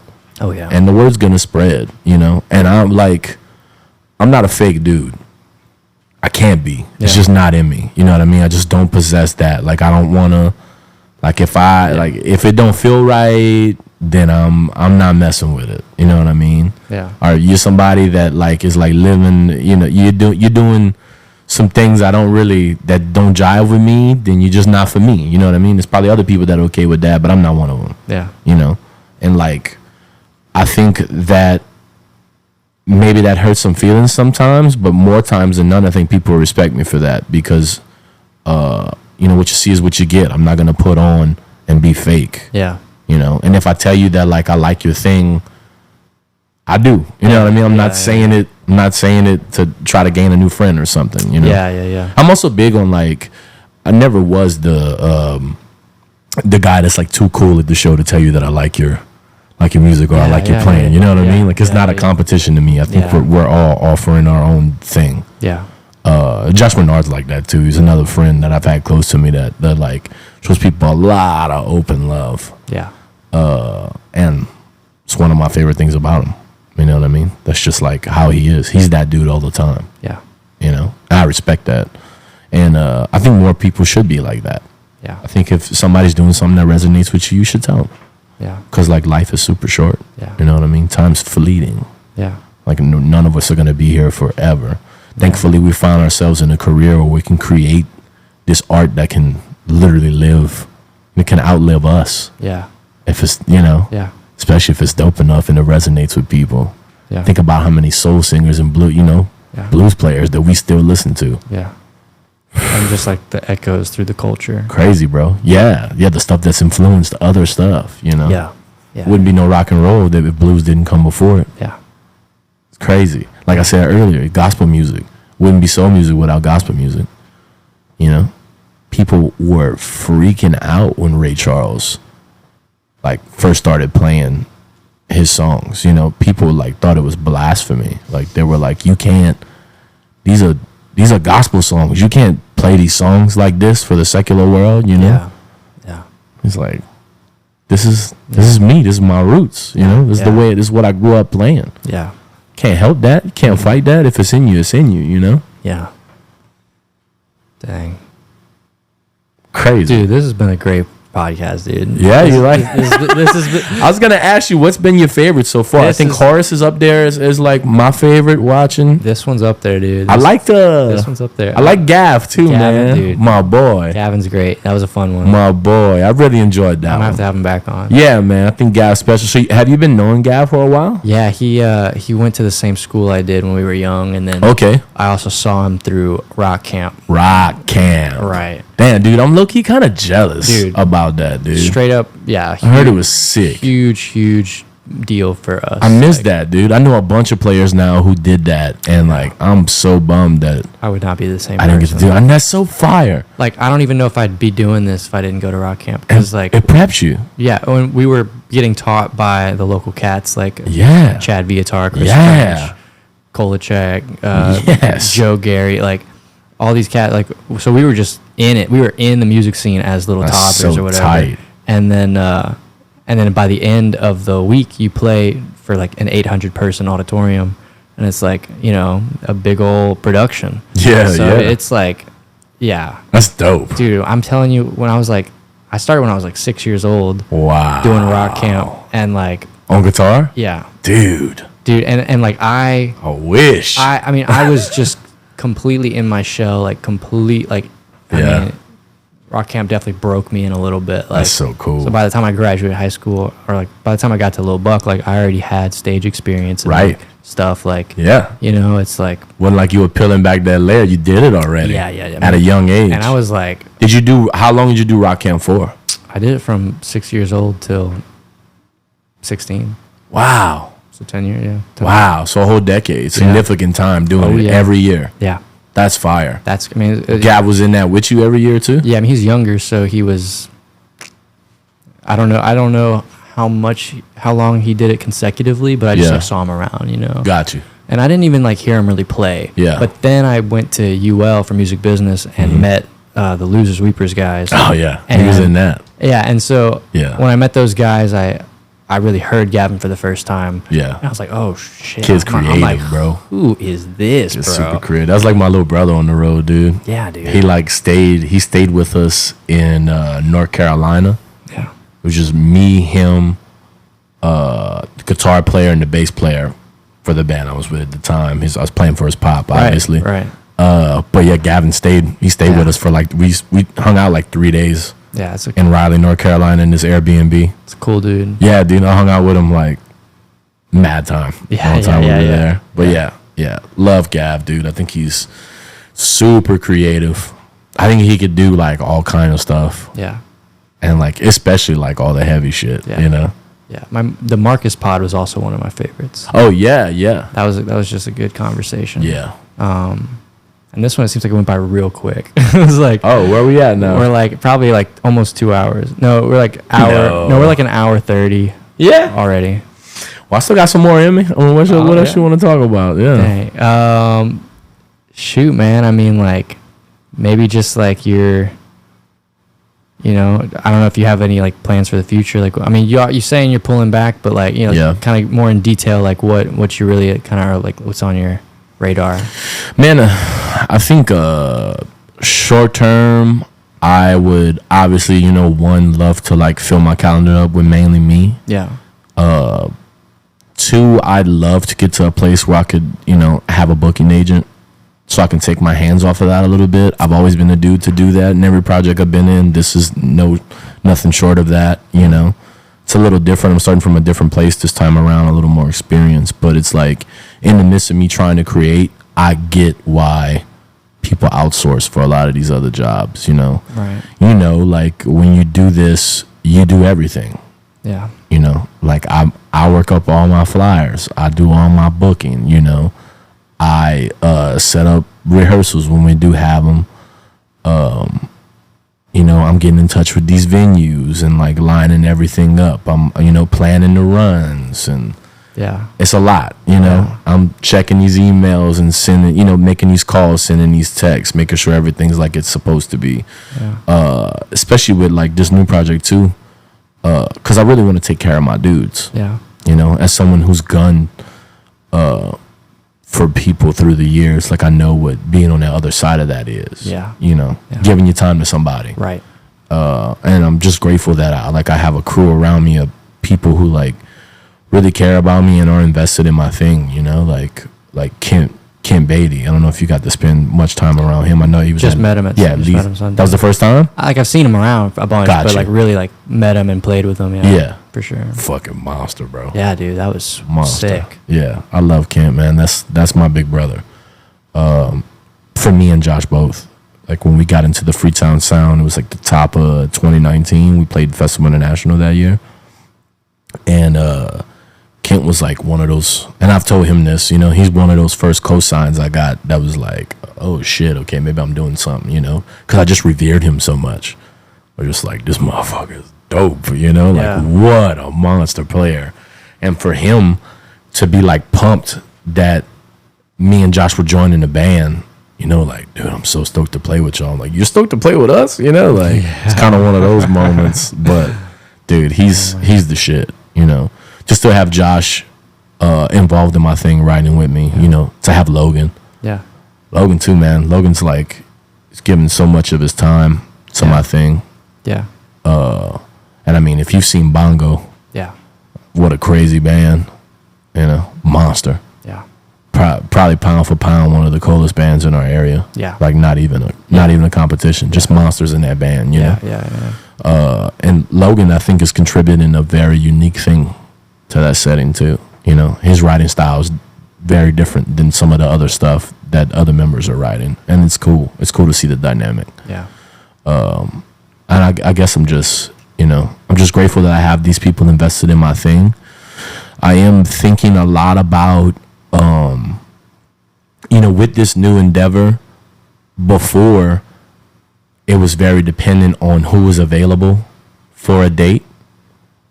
Now I don't really think that way. That's so awesome, much. dude. That's You know what I awesome. mean? Which feels good. No, you need commitment to really make feels good. momentum. Like Yeah, it feels good. that's what kind of tripped me up. Like, Yeah, like I feel like if something makes sense for me to lock down, I'm gonna lock it down and I'll figure it out after. You know what I mean? I'm Right, like right. trying to, like, I have a Google Drive of everything that's in my set currently. Yeah. You know what I mean? I got like all my lyrics worked up and stuff. You know, like I'm trying to create, trying to set myself up to be able to like insert someone if I need to. You know. yeah, A few months ago, Logan was booked, and so was Josh. So I had Blake Pujaw sit in, who's my homie. Yeah. You know, another player from Bongo. yeah, Killer guitar player. Me and him go way back. We played together for quite a while. He sat in with Salem out super early before I locked in a guitar player for that. So yeah, got him to fill in, and it was easy. yeah, You know, here's the folder. yeah, It's all there. Yeah, you know it's what I all mean? there, It's yeah. all there. This is the set. This is the what homework. I'm playing. Yeah. yeah, Yeah, it's all there. So that's nice. yeah, You know, like being in that frame of mind is dope. I didn't really have that before. Now it's like I'm confident that no matter what, it's going to get figured out. yeah. You know what I'm saying? Oh yeah, I know that as long as I put the right players in place, it's going to be fine. that's huge, man. Yeah, man. And I definitely, I think me playing drums is a huge part of that too. You know, because like I can be daddy on drums. You know, I know where stuff's supposed to Yeah. be. I can put the fills in the right place to let you know when the hits and stuff are coming up. It's easier to call and push and Conduct. pull and stuff, Yeah. you know. So that definitely is a benefit to me doing both. Yeah, If I have to choose one, for sure, you know. 'Cause some people are like, I don't know how the fuck you do both, you know. Yeah. Like, it doesn't make, that's wild. And I work at it all the time, man.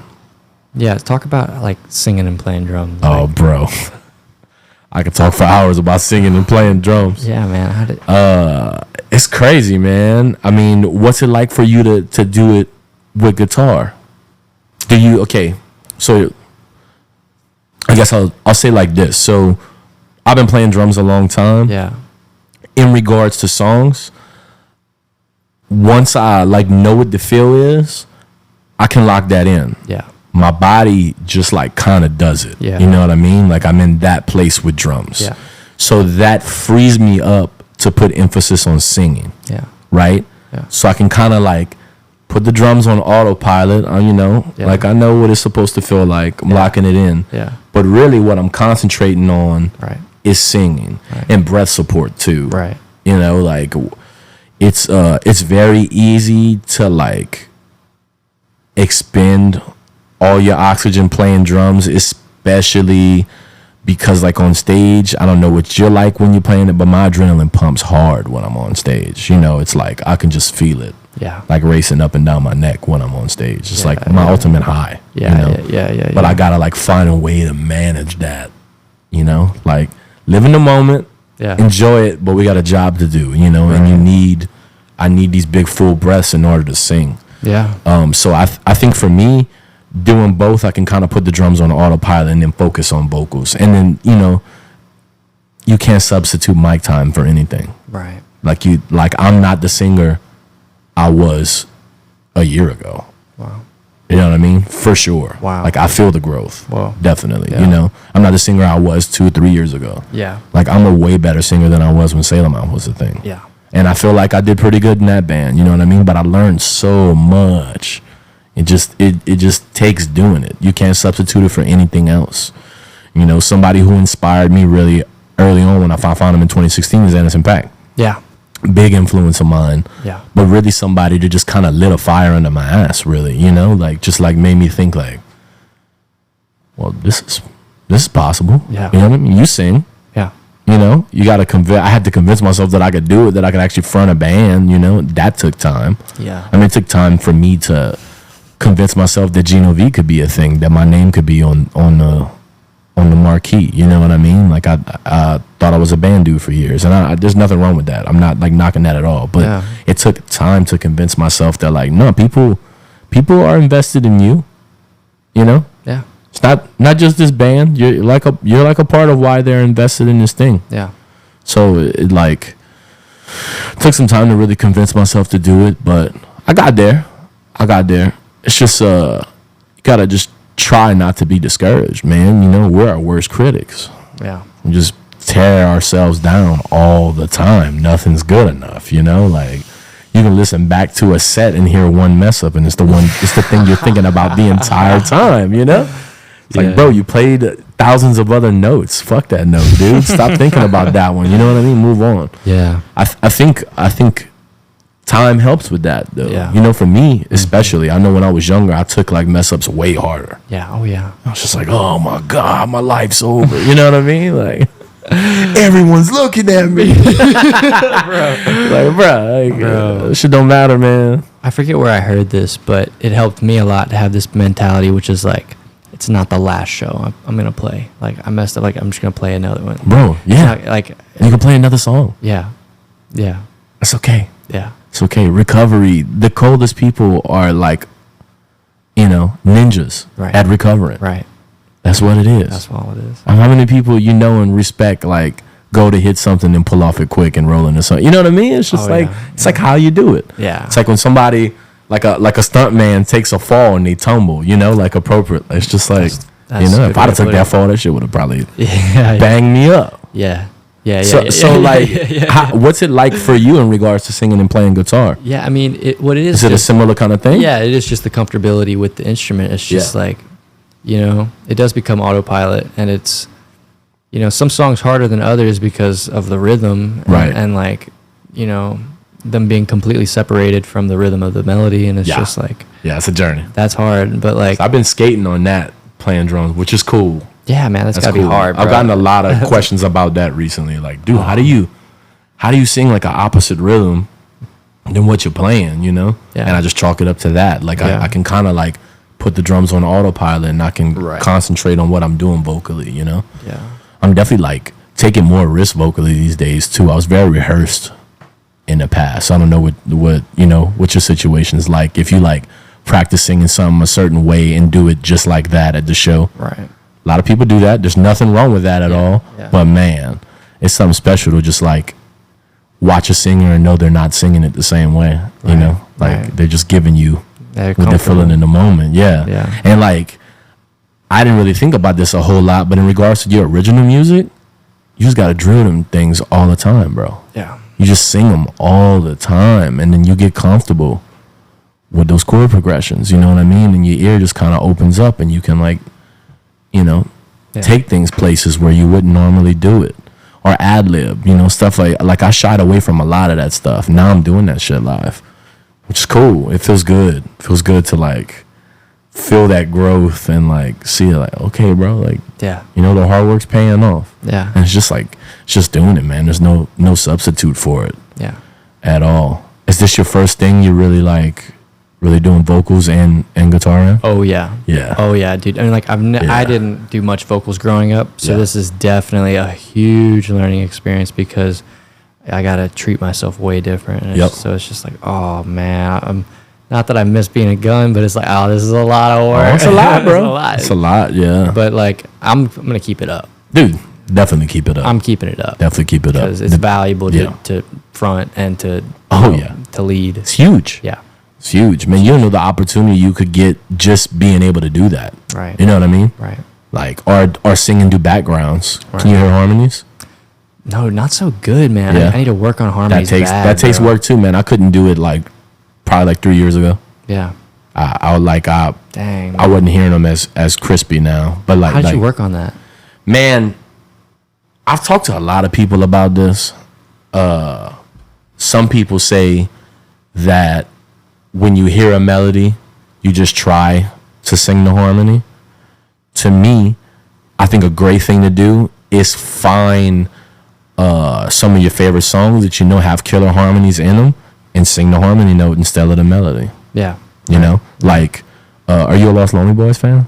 A little bit. Okay, so that self-titled record with like How Far Is Heaven and shit on it? Yeah. That record's a banger, dog. Yeah. But vocally, it's nice. I definitely recommend checking that one out, and you can hear the parts. You know, like sometimes with production, depending on what they're doing, they bury them. Yeah. So like they're more felt, not heard. You know, but I like them kind of sticking out. Like in my music, my shit's gonna be, you know, those vocal parts are gonna be pushed out a little bit for sure. But yeah, that's a great record, man. I would just, it's like anything, like I said, like you got to put the time in. But when you start listening to them, just make yourself focus on those harmony lines. On that record specifically, them boys do 3 and 4 parts. So you got stuff to choose from, you know? Yeah. And I would say go with what sticks out to you, you know? Yeah. Like it's okay to you know, workshop and, you know, hit the shed and try to like hear the stuff you can't hear. But if out the gate you hear a specific thing, I'd shoot for that, you know? Yeah. Because I honestly, if you have that to offer in a live setting, huge, bro. Yeah. Huge. I can't tell you the people I beat out for gigs because I sing. Yeah. It's wild. Yeah. It's wild, you know? Killer players. Oh, yeah. You know, Lafayette we don't got a whole lot of slouches out here. And if you're playing for real, you've been doing it for a while. Like, you're good at what you do. There's a bunch of other killing drummers in the area.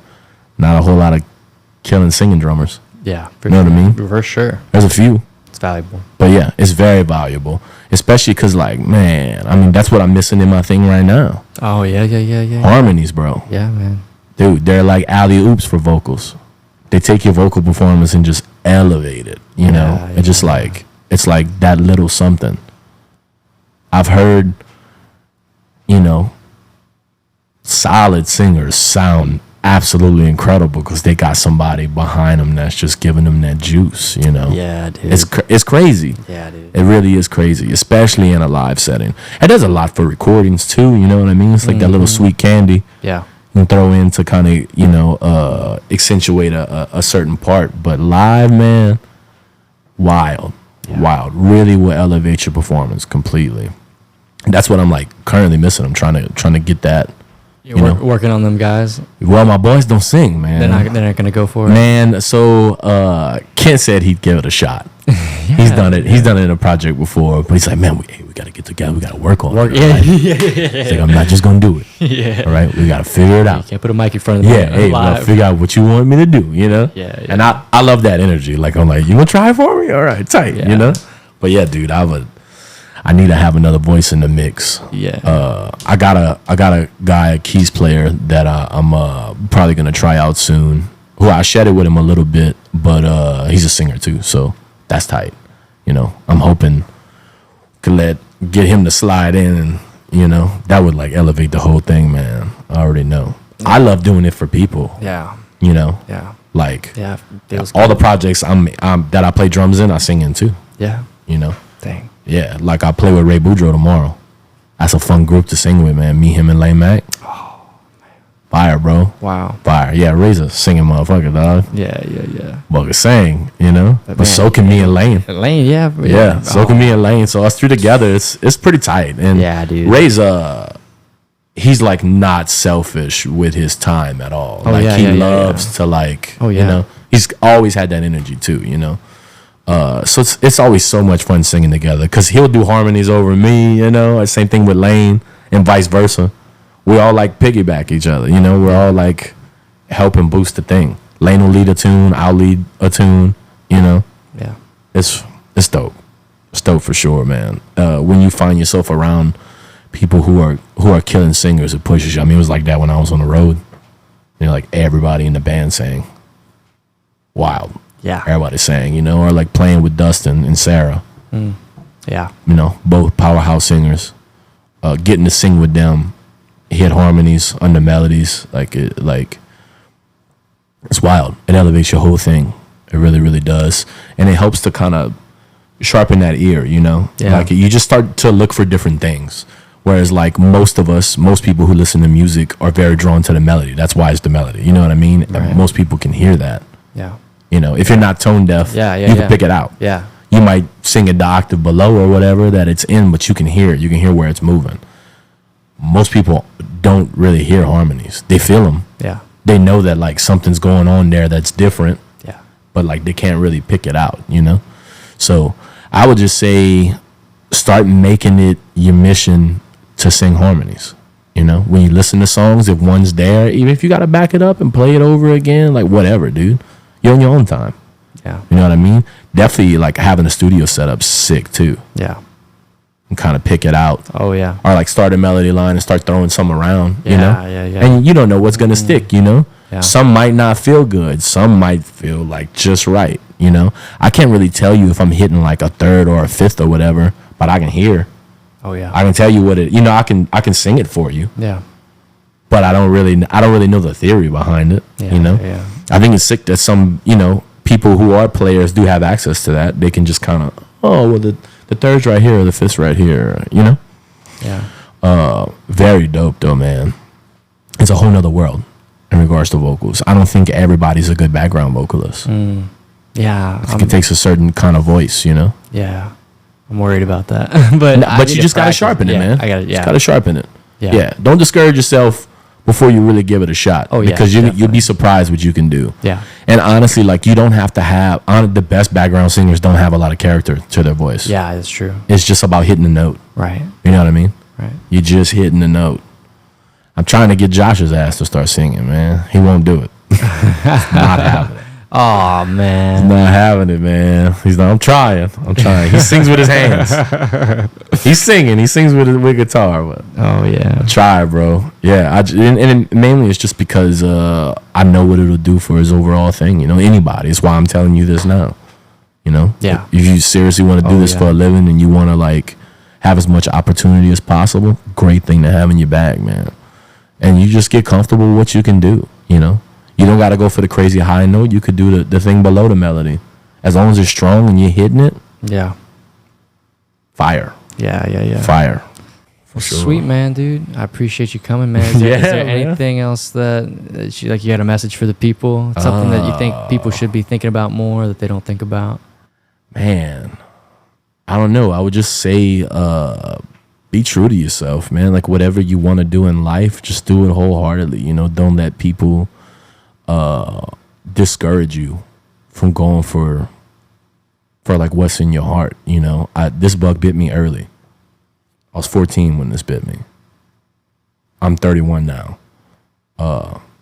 Along the way, a lot of people discouraged me, you know, or tried to, or like told me like, oh, you know, I mean, I had times in my life where I was living gig to gig and on the struggle bus, and I had buddies who had the 9 to 5 who were balling and who were in the oil field industry and shit, you know, and they were like, what you doing, bro?